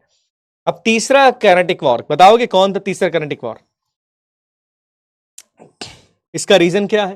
देखिए तीसरे कैनेटिक वॉर का जो रीजन है वो भी कोई बहुत इंपॉर्टेंट रीजन नहीं, ये है आपका 7 years war in Europe. Europe में 7 साल तक लड़ाई चलेगी। आप जानते हैं इस लड़ाई के बारे में? हाँ जी, वर्ल्ड हिस्ट्री के अंदर आप पढ़ते हैं। 7 साल तक इंग्लैंड और फ्रांस एक दूसरे के आमने सामने, यूरोप के अंदर। ये लड़ रहे हैं सब जमीन जीतने के लिए, क्योंकि दुनिया के अंदर उस टाइम पर जमीनें खाली है। किसी ने जमीन पे कब्जा कर लिया, बोले अभी मेरी जमीन, किसी ने कब्जा कर लिया, बोले अभी मेरी जमीन। तो जमीन जीतने की लड़ाई, और ये दोनों 7 साल तक लड़ेंगे। तो जो थर्ड कैनेडिक वॉर का रीजन है वो है the 7 years war in Europe, कि 7 साल का जो यूरोप के अंदर वॉर था, 7 साल जो यूरोप के अंदर लड़ाई हुई है, वो इसका मेजर रीजन था। ये नोट कर लीजिएगा, 7 years वॉर इन यूरोप। इसका जो मेजर रीजन है वो है 7 years वॉर इन यूरोप। किसका? सेकंड नहीं, थर्ड कैनेडिक वॉर का। 7 साल की लंबी लड़ाई यूरोप की, बहुत लंबी लड़ाई है यूरोप की। 7 साल तक लड़ेंगे लोग, जमीन के लिए लड़ते रहेंगे। बाद में फ्रांस हार जाएगा, ब्रिटेन जीत जाता है, ऐसा कहा जाता है। अब इसका असर भारत में भी मिलेगा। अब भारत में कैसे मिलेगा इसका असर, देखना। एक आदमी है, इसके बारे में बहुत सारी जानकारी मैं आपको देने वाला हूं आगे। बड़ा खराब आदमी है। खराब क्यों है आप शायद जान के हैरान हो जाएंगे। ये जब आदमी आया था ना भारत के अंदर, ये मान के चलो कि एक छोटा सा बैग लेके आया होगा। अपन कहीं ट्रैवल करने जाते हैं, बड़ा छोटा सा बैग झोला वोला लेके जाते हैं, ये वो ट्रैवल का बैग लेके आया था। इसने भारत में आके अपना दिमाग लगाया, अच्छी ऊंची पोजीशन हासिल करी, कई सारी चीजें इसने हासिल करी। जब ये आदमी भारत से गया ना, इसके पास 3 जहाज भर के सामान था। 3 जहाज भर के सामान था इसके पास, 3 जहाज भर के। सोचो कितनी बड़ी बात है। 3 जहाज भर के सामान है इसके पास, उसमें से एक जहाज में पूरा सोना भरा हुआ है, गोल्ड पूरा। 3 जहाज भर के सामान ले गया भारत से, एक में पूरा गोल्ड था। ब्रिटेन में गया, ब्रिटेन की पार्लियामेंट की सीट खरीद ली इस आदमी ने। जैसे अपने लोकसभा नहीं, वैसे वहां की पार्लियामेंट की सीट खरीद ली इसने। दैट काइंड ऑफ पर्सन ही। इसके कारण बंगाल में 3 करोड़ लोग मर गए। 3 करोड़ से ज्यादा ही बोल सकता हूं मैं, इतने लोग इसने बंगाल के अंदर मार दी, इसने मार दी। ऐसी पॉलिसी बनाया गया है कि पूरा पैसा खा जाएगा उनका, पूरा देश को इसने खत्म कर दिया। पूरा हैंडक्राफ्ट इंडस्ट्री हमारी खत्म करी इस आदमी ने। जो बंगाल के अंदर जो हैंडक्राफ्ट इंडस्ट्री हमारी थी, हाथ के जो कारीगर थे हमारे, उन सबको इसने सुसाइड करने पे मजबूर कर दिया था। इसका नाम है रॉबर्ट क्लाइव। क्लेवर आदमी बहुत सारा। कैसे क्या है चलो बताऊंगा इसके बारे में, पर पहले अपन यहां पे बात करते हैं। अब देखो क्या होता है साहब, इसने क्या करा, देखो अब सीधी बात है। 7 साल का वॉर शुरू हो गया यूरोप के अंदर। अब इस तरीके से जब 7 साल का वॉर शुरू होता है ना, इसने भी जानबूझ के फ्रांसीसियों की एक फैक्ट्री थी जिसका नाम है चंद्रनगर। चंद्रनगर पता है कि नहीं आपको? चंद्रनगर जो कि फ्रांसीसियों की एक फैक्ट्री है, उसके ऊपर इसने हमला करा और उसको अपने कब्जे में ले लिया। किसने लिया? रॉबर्ट क्लाइव ने अपने कब्जे के अंदर ले लिया। अब कब्जे में ले लिया तो एक लड़ाई यहां पर होगी जिसको एग्जाम में कई बार पूछा जाता है, बैटल ऑफ वांडीवॉश। नोट करना, इसी बैटल को याद रख लेना। बैटल ऑफ वांडीवॉश 1760 के अंदर बैटल होती है। 22 जनवरी 1760 वांडीवॉश तमिलनाडु के अंदर एक एरिया है, यहां पर ये बैटल होगी। और इस बैटल में भी कौन जीतेगा? ब्रिटेन ही जीतेगा। नोट करना बेटा, बहुत इंपॉर्टेंट बैटल है। तो बैटल की डेट याद रखना। बहुत डिटेल के अंदर नहीं जा रहा हूं बिकॉज इतना इंपॉर्टेंट नहीं कि बहुत डिटेल के अंदर जाऊं, but battle of Wandiwash is the most important battle according to me. बहुत इंपॉर्टेंट बैटल है। और इस बैटल में जीतेगा भी कौन? ब्रिटेन इस बैटल के अंदर जीत जाता है। तो ये चीज याद रखना। इसके बाद आप देखोगे कि जो थर्ड कैनेडिक वॉर जिस चीज से खत्म हो जाता है, 7 साल का वॉर वहां पे खत्म हो गया। खत्म हो गया 7 साल का वॉर, तो सीधी बात है जब वॉर खत्म हो तो इन्होंने एक संधि करी। ये संधि थी ट्रीटी ऑफ पेरिस। पेरिस की संधि जो कि 1763 के अंदर साइन की जाती है। ये नोट करना काफी इंपॉर्टेंट है कि third kinetic war treaty of Paris से, पेरिस की संधि से खत्म हुआ है। इसमें क्या लिखा था? इसमें क्लियरली लिखा था साहब कि पौंडीचेरी और चंद्रनगर जो कि फ्रांसीसियों से अंग्रेजों ने छीन लिए थे, ये वापस से फ्रांस को दे दिए जाएंगे। और अब से फ्रांस अपनी फैक्ट्रीज का फोर्टिफिकेशन नहीं करेगा। फोर्टिफिकेशन का मतलब क्या होता है? अब से फ्रांस अपनी फैक्ट्रीज के आगे बड़ी बड़ी दीवारें नहीं बनाएगा। और इस वॉर के बाद French east India company Bharat में लगभग खत्म हो जाती है। फ्रांसीसी रहेंगे बट ये केवल भारत में व्यापार करेंगे, कोई इनका ज्यादा प्रभाव नहीं रहा भारत में। ये वॉर डिसिसिव बैटल थी। इसके बाद फ्रांस की हालत लगभग खत्म हो जाती है। तो देखो बेसिक सी चीज याद रखना बेटा, it is the treaty of Pondicherry जिसके द्वारा थर्ड कैनेडिक वॉर खत्म होता है। देखो इसको मैंने जल्दी कंप्लीट किया, कहानियों पे मैं जा नहीं रहा हूं बिकॉज आगे कहानी ज्यादा पढ़नी है ना। तो इसकी कहानियां ज्यादा मैंने बताई नहीं आपको। यहां तक क्लियर हो गया? समझ में आ गया? क्लियर हो गया? जल्दी बताइए, यहां तक क्लियर हो गया? प्लीज कंफर्म कर दो। उसके बाद अब अपन कुछ इंपॉर्टेंट चीजें पढ़ने वाले। अब तुम्हारे काम की बातें हैं थोड़ी ज्यादा।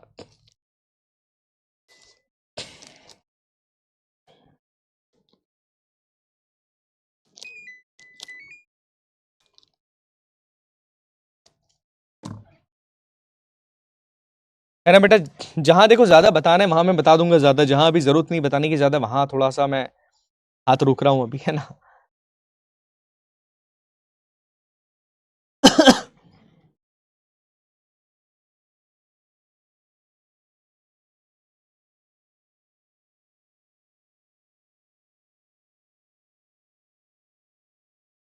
आगे बढ़े, 1 मिनट पानी पी लो थोड़ा सा।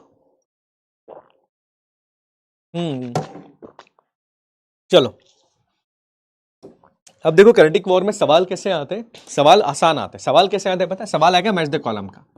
कैसे आएगा मैच द कॉलम का, क्या आएगा, इधर आ जाएगा फर्स्ट किनेटिक वॉर, सेकंड इधर आ जाएगा, इधर थर्ड आ जाएगा, इधर क्या आ जाएगा, ट्रीटीज के नाम आ जाएंगे कि इस ट्रीटी से पहला वॉर खत्म हुआ, इससे दूसरा वॉर खत्म हुआ, इससे तीसरा वॉर खत्म हुआ। तो देखो बेसिक सवाल ऐसे ही बनते हैं।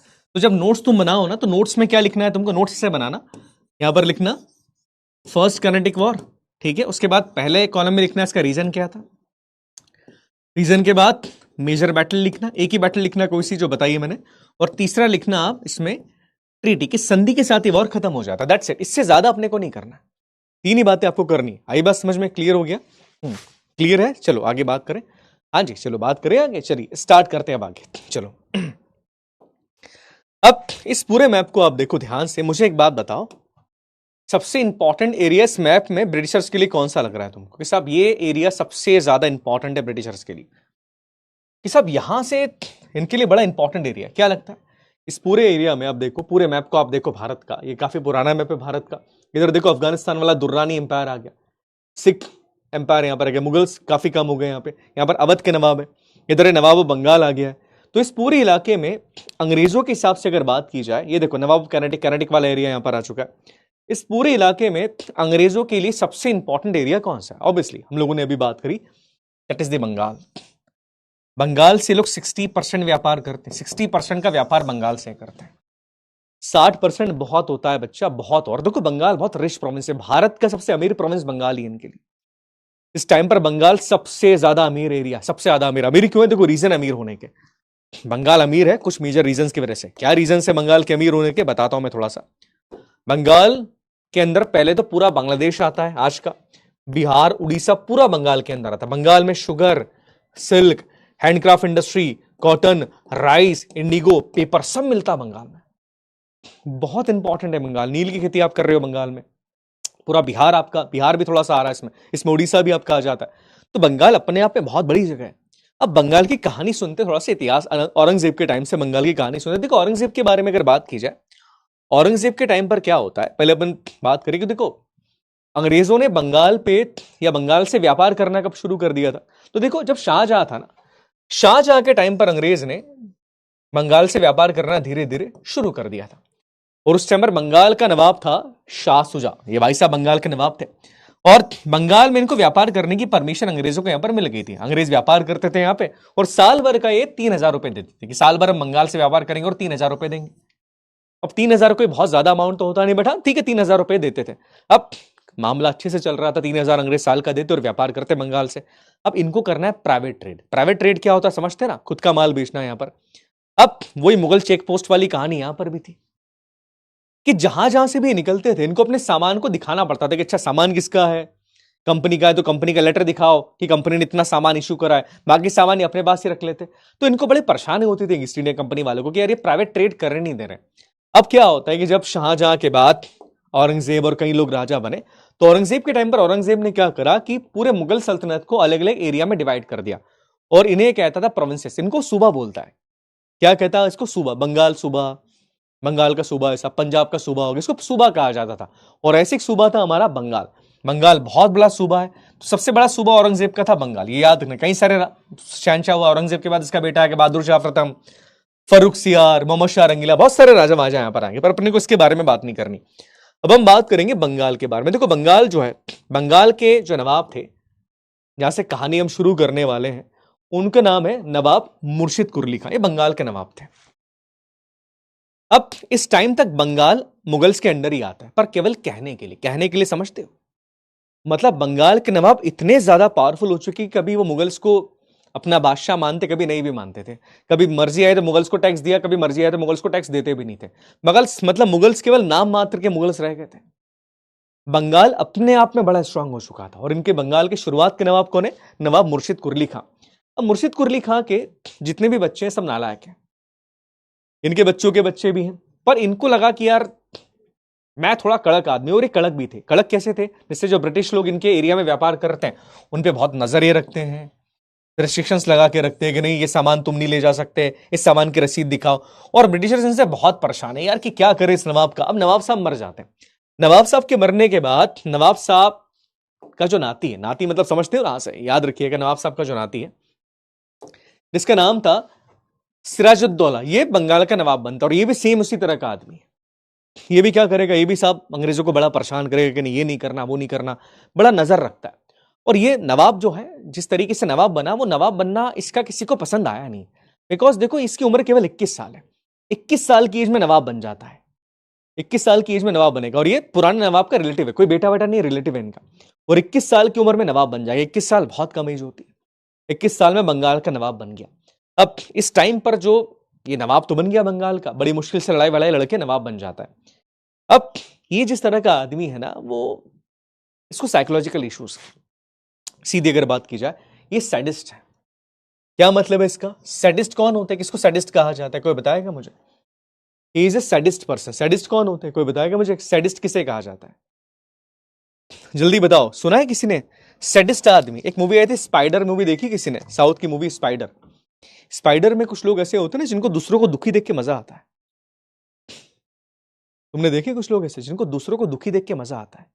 उस स्पाइडर मूवी के अंदर क्या था कि वो लोगों को मारता है, गांव में लोगों को मारता है। मारता क्यों है? क्योंकि जब लोग मरते हैं ना, तो जब उस आदमी के परिवार वाले रोते हैं आके, तो उसको बड़ा मजा आता है। लोगों को दुखी देख के उसको बहुत मजा आता है। ये सेम आदमी है। अजीब आदमी सिराजुद्दौला, बहुत अजीब आदमी, सैडिस्ट आदमी है। पता है क्या करता है?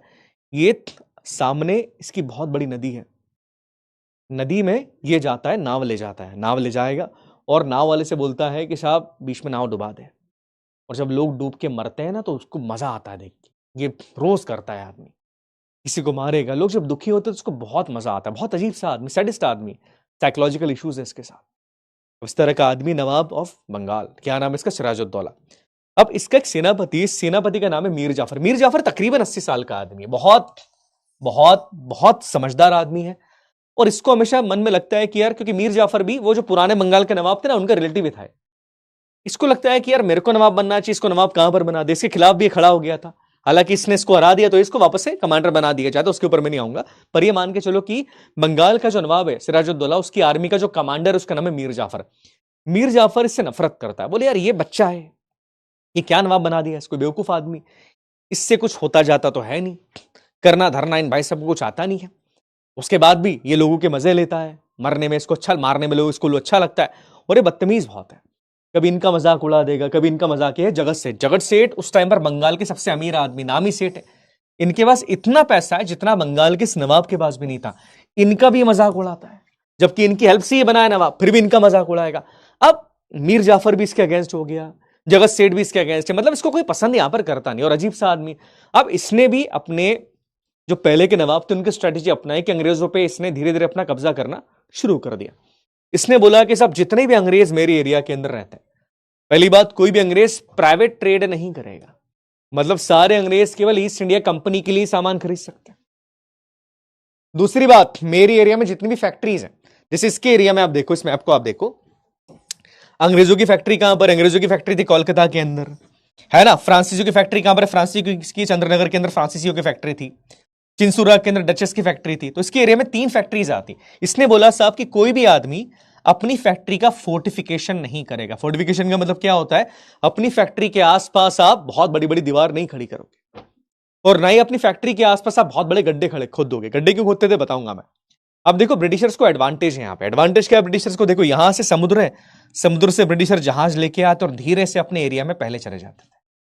और अगर इनको, डचेस को या फ्रांसीसी को अपने जहाज निकाल के लाने ना, तो इनको अंग्रेजों के एरिया से निकल के जाना पड़ता था। तो साहब इनके पास, अंग्रेजों के पास बहुत बड़ा एडवांटेज भी था। अब क्या हुआ, बेचारा जो डच और फ्रांसीसी है ये तो थोड़े से डरपोक थे। इन्होंने नवाब साहब की बात मान ली। बोले हाँ साहब, हम फैक्ट्री नहीं, हम अपनी फैक्ट्री का फोर्टिफिकेशन नहीं करेंगे, हम तो नहीं कर रहे फैक्ट्री का फोर्टिफिकेशन। पर अंग्रेजों ने नवाब की बात नहीं मानी। अंग्रेजों ने क्या बोला? नहीं साहब, तुम्हारी बात सुनेंगे क्या, हम तो करेंगे फोर्टिफिकेशन। बाप, हम तो करेंगे फोर्टिफिकेशन। और इन्होंने क्या करा? मिलिट्री फोर्टिफिकेशन अपनी फैक्ट्रीज का करना धीरे धीरे शुरू कर दिया। अब नवाब साहब इससे बड़े गुस्सा है कि यार ये क्या बात है, मैंने मना करा इनको कि फैक्ट्री का फोर्टिफिकेशन मत करना, फिर भी ये काम कर रहे हैं। मतलब ये तो मेरे अगेंस्ट जाके काम कर रहे हैं, मेरे खिलाफ ही हो गए। अब एक काम और ये लोग करते हैं, नवाब साहब ने बोला था इनको कि तुम्हारी जो फैक्ट्री है ना, उसके आसपास कोई भी बहुत बड़ा गड्ढा तुम नहीं खोदोगे। और ये जो अंग्रेज होते थे अपनी फैक्ट्री के आसपास बहुत बड़ा गड्ढा खोदते थे। क्यों, बताएगा कोई? वाई, गड्ढा क्यों खोदते थे अंग्रेज अपनी फैक्ट्री के आसपास? गड्ढा क्यों खोदते थे, बताओ जल्दी, जल्दी बताइए। जल्दी बताओ भैया, क्यों खोदते थे गड्ढा?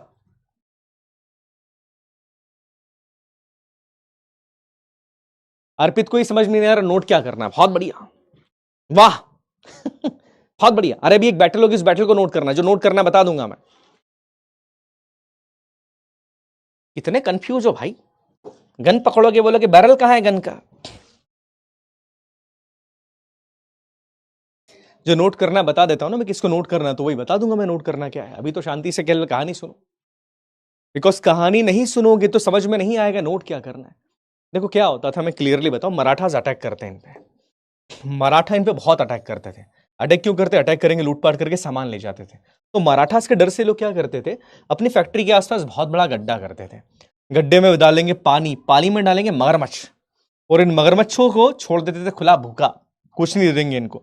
अब कोई अटैक करेगा इन पे तो क्या करेंगे, इन मगरमच्छों के पानी से होकर इस फैक्ट्री में आना पड़ेगा आपको, मगरमच्छ खा जाएंगे आपको। ये रीजन होता था।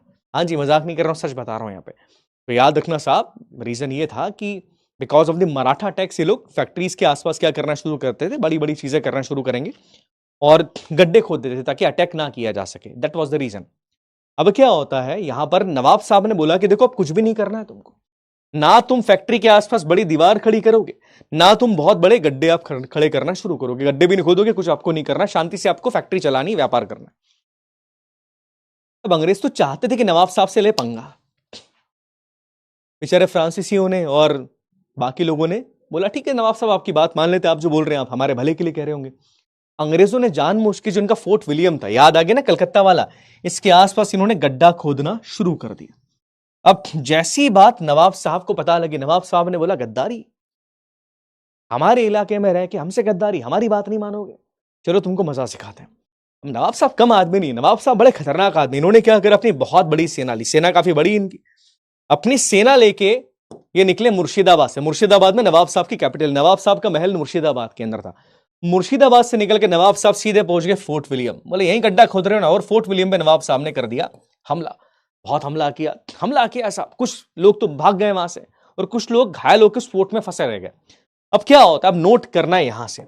अब जो लोग फंसे रह गए वो लोग थे तकरीबन 146, जिसमें औरतें और बच्चे भी हैं। इसमें औरतें भी और बच्चे भी, याद रखना केवल सैनिक नहीं, औरत और बच्चे भी इसके अंदर है। अब क्या होता है कि नवाब साहब जिस तरह के आदमी, उनका नेचर कैसा है, वो सैडिस्ट आदमी। नवाब साहब क्या करते हैं, नवाब साहब इन 124 लोगों को, याद रखना इसमें औरतें बच्चे सब हैं, 124 लोगों को, माफ कीजिएगा 146 लोगों को, 146 लोगों को ये एक 14/18 के कमरे में बंद कर देंगे। भाई फोर्ट विलियम के अंदर एक कमरा था 14/18, बहुत छोटा कमरा होता है, उसमें 50 लोग भी नहीं आ सकते। उसमें 146 लोगों को नवाब साहब बंद कर देंगे। अब जब बंद करा और रात भर वो चिल्ला रहे हैं, नवाब साहब को मजा आ रहा है, वाह, लोग चिल्ला रहे हैं, तड़प रहे हैं, सांस नहीं आ रही, बच्चे मर रहे हैं। और जब सुबह गेट खोला ना, उसमें से केवल 123 तो मर गए, केवल 23 लोग जिंदा निकले, केवल 23 बचे। सोचो 146 में से 123 तो मर गए, सफोकेशन से मर गए। कितनी बड़ी बात है, सब मर गए। और एक घटना होती है 20 जून 1756 को, और इसे कहा जाता है द ब्लैक होल ट्रेजेडी। ये नोट करना है, स्लाइड तुम्हारे लिए सबसे इंपॉर्टेंट है, the great black hole tragedy. 146 में से 123 मर गए। यहां पे नवाब साहब बाहर कुर्सी लगा के बैठे, खुश हो रहे हैं, बोले मर रहे हैं लोग, मजा आ रहा है। It kind of person is, ऐसा कहा जाता है। अब देखो ब्रिटिशर्स ने बोला ये तो आपने गलत कर दिया, ये गलत कर दिया। और इस टाइम पर एक आदमी था जो उस किले की जिम्मेदारी निभा रहा था, उसका नाम था कर्नल JZ हॉलवेल। इसी ने पूरी कहानी बताई कि देखो हमारे साथ ये किया। अब जैसी बात पता लगी रॉबर्ट क्लाइव को, ये कहां पर, रॉबर्ट क्लाइव मद्रास के अंदर, मद्रास नीचे ज्यादा दूर नहीं था बंगाल से। रॉबर्ट क्लाइव अपनी सेना लेके ऊपर आता, रॉबर्ट क्लाइव ने बोला रहे तो आपने बहुत गलत कर दिया, और रॉबर्ट क्लाइव अपनी सेना लेके आएगा। साहब ये मद्रास वाली प्रेसिडेंसी है, मद्रास प्रेसिडेंसी से अपनी सेना लेके निकलेंगे, भाई साहब बचाना है इनको, बचाना, सेना निकले। अब इसने क्या करा, रॉबर्ट क्लाइव ने अपने साथ एक नेवी वाले को भी रखा, इसका नाम था एडमिरल वॉटसन। इसको बोला कि साहब तू एक काम कर, तू समुद्र वाले इलाके से अटैक करना, बिकॉज ये नदी जा रही, तू यहां से अटैक कर और मैं इधर अपने पैदल सैनिक लेके आता। दोनों साइड से अटैक करा नवाब साहब पे। नवाब साहब इस वॉर में हार जाते हैं, हार गए नवाब साहब। नवाब साहब को बहुत चिल्लाया कि आपने क्या किया है, इतने लोग हमारे मार दिए। पर नवाब साहब आखिर नवाब तो है, तो कुछ करना है कि नहीं करना है, थोड़ा सा डर लगा इनको, तो इन्होंने क्या करा, नवाब के साथ एक संधि साइन करी। इस संधि का नाम था ट्रीटी ऑफ अलीनगर। नोट करना काफी इंपॉर्टेंट है, ये ट्रीटी एनडीए में पूछी गई है। एनडीए में ट्रीटी का नाम था ट्रीटी ऑफ अलीनगर, नोट करना बहुत इंपॉर्टेंट है। और ट्रीटी ऑफ अलीनगर के अंदर क्लियरली लिखा था कि अब नवाब साहब को अपने दरबार में एक अंग्रेज आदमी को रखना पड़ेगा। ठीक है, 9 फरवरी को ट्रीटी साइन की जाती है और इसमें क्लियरली था कि नवाब साहब को एक अंग्रेज को अपने दरबार में रखना पड़ेगा। और ट्रीटी साइन करवाने वाला आदमी कौन है, देखो वही रॉबर्ट क्लाइव, दिमाग वाला आदमी, इसने ट्रीटी साइन करवाई। अब रॉबर्ट क्लाइव को लगा कि चलो नवाब साहब को हमने हरा तो दिया, बट रॉबर्ट क्लाइव क्लियरली चाहते कि नवाब को उसकी गद्दी से हटाना है यार, कुछ भी करके नवाब को उसकी गद्दी से कुछ भी करके हमको हटाना है। अब रॉबर्ट क्लाइव ने बोला कि नवाब को पसंद कितने लोग नहीं करते हैं, सबके नाम निकालो। लिस्ट निकाली गई, उसमें नाम आता है मीर जाफर का सबसे पहले। बोले मीर जाफर कौन है, बोले नवाब साहब का आर्मी का कमांडर है। बोले मुझे इससे मिलना है।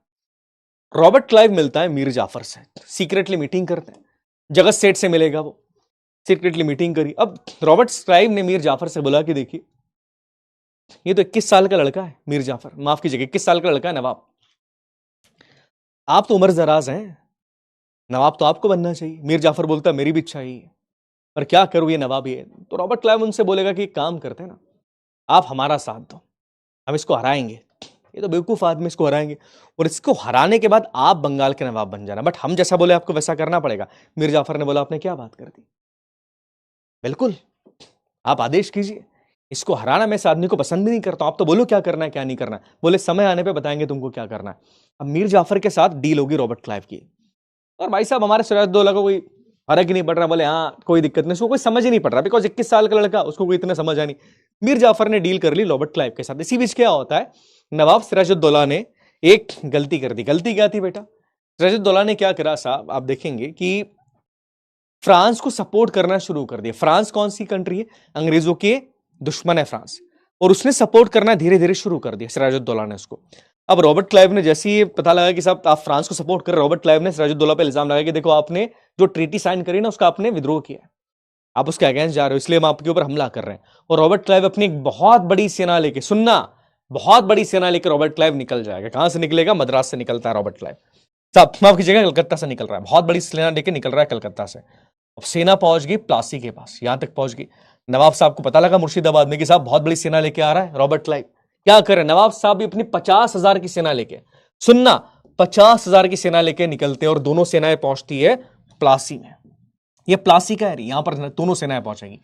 दिन था 23 जून 1757 का, दोनों सेनाएं आमने सामने, इधर साइड नवाब साहब की सेना, इधर अपनी सेना, अपनी मतलब रॉबर्ट क्लाइव की सेना। नवाब साहब खड़े हैं, आज तो हरा देंगे। नवाब साहब बड़े इशू नहीं है, क्या दिक्कत है, बोले 50,000 की सेना हमारे पास, हरा देंगे यार आसानी से, क्या कर लेंगे अंग्रेज, हमारा क्या बिगाड़ देंगे, कोई बहुत बड़ी बात तो नहीं, ऐसे हरा देंगे नवाब साहब को, तो माफ कीजिएगा रॉबर्ट क्लाइव को तो हम ऐसे ही हरा देंगे। नवाब जो है बड़े अकड़ में खड़ा हुआ है, कह रहे ये कर देंगे वो कर देंगे, चीजें हो जाएगी वो चीजें हो जाएगी, मतलब नवाब साहब थोड़ा सा कॉन्फिडेंस के अंदर ज्यादा आ गए। अब क्या होता है साहब, जैसी वॉर शुरू होता है, मीर जाफर ने बोला मेरे साथ चलो साहब, और लिटरली सारे लोग, नवाब साहब के साथ केवल 10 से 15 लोग खड़े होंगे, सारे लोग आए और इधर जाके ब्रिटिश आर्मी के साथ खड़े हो गए। नवाब साहब बोल रहे क्या हुआ, ये क्या हुआ। मीर जाफर ने बोला भैया इतना अपमान किया तुमने हमारा, अब हम तुम्हारे साथ तो नहीं लड़ सकते। नवाब साहब बोले धोखा, गद्दारी कर बे। बोले गद्दारी क्या कर बे, तुम हो गद्दारी लायक। और इस तरीके से एक भी आदमी नहीं मरा इस बैटल में, मतलब जंग हुई नहीं, कुछ लोग मरे होंगे, जंग हुई नहीं, और साहब नवाब साहब को मार दिया जाता है। हाँ जी, जो मीर जाफर का एक बेटा है मीरान, वो नवाब साहब को मार देगा, पीछे भागेगा और उसकी गर्दन उड़ा देगा। और इस तरीके से जो पहली बैटल थी जिसने अंग्रेज सरकार की नींव भारत के अंदर डाल दी है, वो बैटल थी आपकी द बैटल ऑफ प्लासी। ये बैटल बड़ी इंपॉर्टेंट है, याद रखना। तो जो पहली बैटल बंगाल को जीतने के लिए हुई ना, that is the battle of Plassey. आई बात समझ में क्लियर हो गया, ये बैटल काफी इंपॉर्टेंट है, एग्जाम में बैटल के बारे में पूछा जाएगा। बैटल ऑफ प्लासी का भी 23 जून 1757 के अंदर बैटल ऑफ प्लासी होती, प्लासी का युद्ध इस दिन हुआ है। आई बात समझ में क्लियर हो गया, समझ में आ गया कि बैटल क्यों इंपॉर्टेंट थी, बहुत इंपॉर्टेंट है। क्यों, बिकॉज इस बैटल ने ब्रिटिश फाउंडेशन की नींव भारत में डाल दी। लाइन एग्जैक्टली पूछी गई है, किस बैटल ने ब्रिटिश फाउंडेशन की नींव भारत में डाली, तो बैटल ऑफ प्लासी ने डाल दी। रॉबर्ट क्लाइव को पता लग गया कि जो भारत के नेता और नवाब है ना, नेता तो नहीं कह सकते, भारत के जो नवाब है ये आपस में मिले हुए नहीं है, इनको बड़ी आसानी से धोखा दिया जा सकता है, बिकॉज ये लालच में जीते हैं। दूसरी बात, रॉबर्ट क्लाइव को पता लग गया कि नवाबों के पास केवल और केवल पुराने हथियार हैं, हमारे पास ब्रिटिश वेपन्स हैं, हमारे पास बंदूक है। और इस तरीके से बैटल ऑफ प्लासी के बाद पूरा जो बंगाल था, पूरा कलकत्ता वाला एरिया, वो रॉबर्ट क्लाइव के कंट्रोल में आ गया था। रॉबर्ट क्लाइव ने क्या बोला इससे? मीर जाफर बन गया भाई बंगाल का नवाब। ऐसे ही मीर जाफर बंगाल का नवाब बना। रॉबर्ट क्लाइव ने उससे पहली लाइन बोली कि 2 करोड़ रुपए ला। पहली लाइन 2 करोड़ रुपए मुझे दे। रॉबर्ट क्लाइव ने बोला 2 करोड़? बोले हाँ, इतनी बड़ी सेना में लेके आया तेरे लिए, वहां से पैदल चलाया मैंने मेरे सैनिकों को, तेरे को वॉर मैंने जिता दिया, तेरे को बंगाल का नवाब बना दिया, कुछ तो लगेगा। 2 करोड़ मांग लिए। अब साहब 2 करोड़ टोटल खजाने के अंदर थे उसके, पूरे उसको देने पड़े। उसके बाद रॉबर्ट क्लाइव ने क्या बोला कि सुन भाई मीर जाफर, तेरे को बंगाल का नवाब तो हमने बना दिया, पर एक आदमी, सुनना, हमारा एक आदमी हमेशा तेरे दरबार में रहेगा और उससे पूछे बिना तू कोई काम यहां पर करेगा नहीं। मीर जाफर क्या ना करता, अब उसको हो रहा है डाउट कि यार ये तो मेरे साथ बड़ा गलत हो रहा है। उसके बाद तकरीबन सुनना, तकरीबन रोज मीर जाफर से मनमर्जी के साथ काम करवाते हैं रॉबर्ट क्लाइव। रात को 2 बजे उठाएगा उसको, चल साइन कर इस पे, ये कर वो कर। और क्लियरली रॉबर्ट क्लाइव ने बोला बंगाल से हम जितना चाहे व्यापार करेंगे और बंगाल का कोई आदमी हमको रोकने की हिम्मत नहीं कर सकता। पूरे बंगाल पे इन लोगों ने कब्जा कर लिया। और अब मीर जाफर को भी गिल्ट हो रहा है कि मैंने क्या करा, मैंने बंगाल भेज दिया। और बंगाल इस तरीके से मीर जाफर के हाथ से निकल जाता है। आई बात समझ में? तो ये बैटल ऑफ प्लासी याद रखिएगा। यहां तक क्लियर हो गया बेटा? That is the battle. धोखा हो गया मीर जाफर के साथ, मीर जाफर ने धोखा करा पर खुद उसके साथ धोखा हो जाएगा। अब देखो मीर जाफर जो है वो थोड़ा सा फौजी आदमी है, फौज में रहा मीर जाफर, फौज का आदमी है। अब उसको बुरा लग रहा है कि मेरे साथ तो बहुत गलत कर रहे हैं लोग यार, रात को 2 बजे उठा देते हैं, बदतमीजी से बात करते हैं। बोले मेरा कुछ शासन ही नहीं कहने के लिए बंगाल का नवाब हूं मैं। अमीर जाफर ने बोला कि यार अंग्रेजों से तो मेरे को बदला लेना पड़ेगा, बट मैं अंग्रेजों से बदला कैसे लूं? मैं अंग्रेजों से बदला ले ही नहीं सकता, बिकॉज मेरे पास कुछ है नहीं, कैसे बदला लूं? तो उस टाइम मेरे का डच याद है ना, डच ईस्ट इंडिया कंपनी। हाँ, मीर जाफर ने क्या करा, धीरे से अपना एक संदेश डच ईस्ट इंडिया कंपनी के पास भिजवाया। उनसे बोला कि आप मेरी मदद करो, या इन अंग्रेजों को भगाओ बंगाल से, मैं आपकी मदद कर दूंगा थोड़ी बहुत। आप इन अंग्रेजों को बंगाल से भगा दो, मैं मदद करूंगा आपकी। और धीरे धीरे इसने क्या करा, डच ईस्ट इंडिया कंपनी से बात करना शुरू कर दी। अब डच ईस्ट इंडिया कंपनी से बात करना शुरू करी और ये बात पता लगी अंग्रेजों को, रॉबर्ट क्लाइव को पता लग गई। अब डचेस ने बोला इसको, मीर जाफर को, कि भाई डर मत, हम हरा देंगे इनको। एक छोटी सी बैटल होती है डचेस और अंग्रेजों के बीच में, इस बैटल को कहा जाता है बैटल ऑफ बेदरा या बैटल ऑफ चिंसुरा भी कहा जाएगा। 1759 के अंदर बैटल होती है और इस बैटल में डचेस को अंग्रेज सरकार आसानी से हरा देगी। रॉबर्ट क्लाइव बड़ी आसानी से डचेस को हरा देगा और मीर जाफर अपना सर पकड़ लेगा, बोले यार गलत घोड़े पे दाव खेल दिया। अब अंग्रेज हराने के बाद डचेस को पहुंचे मीर जाफर के पास, बोले क्यों बेटा हमसे गद्दारी कर बे? अरे भैया हमने गद्दारी में पीएचडी करी, तो हमसे गद्दारी करेगा? मीर जाफर को बोला आज से तुम नवाब नहीं हो बेटा, निकलो यहां से। मीर जाफर को भगा दिया, बोले नवाब नहीं हो तुम। और मीर जाफर के पास उसका एक दामाद था, दामाद का नाम था मीर कासिम। मीर कासिम को बोला इधर आओ बेटा, नवाब बनोगे? बोले हाँ बन जाएंगे नवाब। बोले हमारी बात माननी पड़ेगी। हाँ मानेंगे नवाब, आपकी बात मान लेंगे। और सोचो मीर जाफर को हटा के मीर कासिम को नवाब बना दिया जाता है। ये हालात चल रहे हैं साहब, भाई साहब इनको नवाब बना दिया, मीर कासिम को बना दिया। अब मीर कासिम भी बहुत उम्र यहां पर थी, ये दामाद है इनका, इनकी बेटी का पति है मीर कासिम। मीर कासिम को बड़ा मजा आ रहा है शुरुआत में तो, अरे भैया हम नवाब है। पर सेम चीजें मीर कासिम के साथ अंग्रेजों ने करना शुरू करी। जैसे ही मीर कासिम नवाब बना, इनको बोला कि भैया तुम सिलेट आसाम के अंदर, बंगाल, अब तो बंगाल वाला एरिया आ गया, कि साहब वहां से जो तुम लाइम का, चूने का ट्रेड करते हो ना, वो सारा ट्रेड अब हम करने वाले हैं, और जितना प्रॉफिट तुम कमाते हो उसका आधा प्रॉफिट हमको देना पड़ेगा। लाइम का ट्रेड सबसे बड़ा रिसोर्स था नवाब का, सबसे ज्यादा पैसा नवाब को वहीं से मिलता था। उसमें क्लियरली बोला कि आधा पैसा अब हमको देना पड़ेगा, ये दिक्कत होगी। उसके बाद इसने बोला कि देखो अब बंगाल से जितना भी व्यापार हम करते हैं, हम तो तुमको देंगे 0% टैक्स, हम तुमको कोई परसेंट टैक्स देने नहीं वाले। पर अगर किसी इंडियन को बंगाल में व्यापार करना है, सुनना कैसे क्या बोला इन्होंने, अगर किसी इंडियन को, किसी भारतीय को बंगाल में व्यापार करना है, उसको 40% टैक्स देना पड़ेगा। कितना टैक्स देना पड़ेगा? 40% टैक्स देना पड़ेगा। किसी इंडियन को अगर बंगाल में व्यापार करना है, कितनी बड़ी बात है, कोई इंडियन अगर कोई है उसको बंगाल में व्यापार करना है, उसको 40% टैक्स देना पड़ेगा।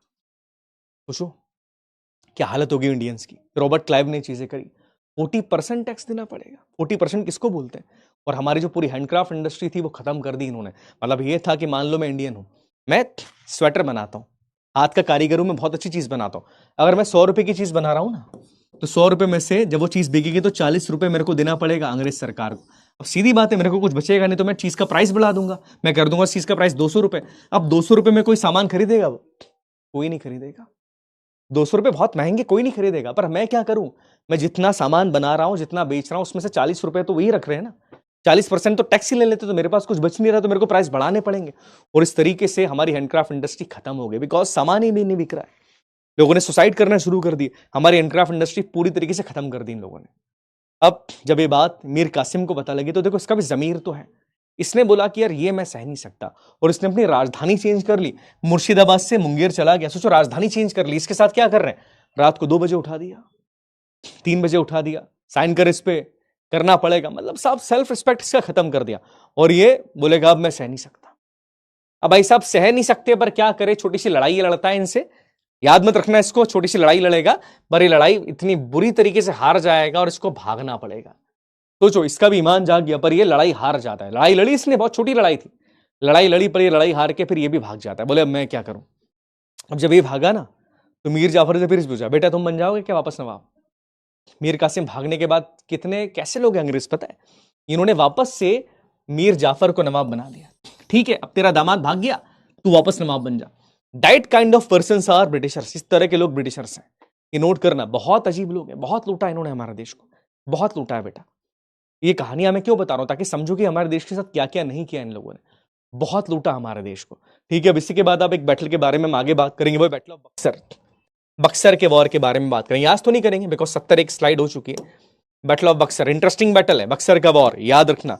ठीक है, तो काफी इंटरेस्टिंग चीजें हैं। यहां तक जो पढ़ा समझ में आ गया, क्लियर हो गया, क्लियर हो गया बच्चा, यहां तक क्लियर हो गया। सर जी नवाब से पहले थी इनकी फैक्ट्री, तो उनपे जॉब फोर्टिफिकेशन नहीं थी क्या? थी फोर्टिफिकेशन बेटा, पर नई फैक्ट्रीज पे करने से मना कर दिया था। पहले फोर्टिफिकेशन का मतलब क्या होता था, थोड़ी दीवार खड़ी करना, पर ये बड़ी बड़ी कर रहे हैं दीवारें खड़ी। आपस में क्या कर रहे हैं, दीवार खड़ी करने के बाद अपने सैनिक लगा देंगे जिनके पास बंदूकें, तो वो चीजें काफी गलत हो जाती कि चलो फैक्ट्री है, फोर्टिफिकेशन कर रहे हो, पर बंदूक के साथ तो आदमी को खड़ा मत करो, है ना। तो ये चीजें लोग करते थे। चलो ठीक है बेटा, ध्यान रखना अभी। ओके, अभी आगे और मजा आने वाला है कहानियों के अंदर। कहानी क्या, एट्रोसिटीज है जो ब्रिटिशर्स ने हमारे साथ करी, एट्रोसिटीज है बेटा। ओके, ये कोई कहानियां नहीं है, ये एट्रोसिटीज है, जिसको ध्यान में रखना पड़ेगा अपने को, क्योंकि ये चीजें ऐसी है जिसपे गुस्सा आता है मुझे। तो ये चीजें अंग्रेजों ने करी हमारे साथ। चलो ठीक है, ध्यान रखो अपना। नेक्स्ट सेशन के अंदर मिलता हूं मैं आपसे, तब तक के लिए जय हिंद, जय भारत, भारत माता की जय।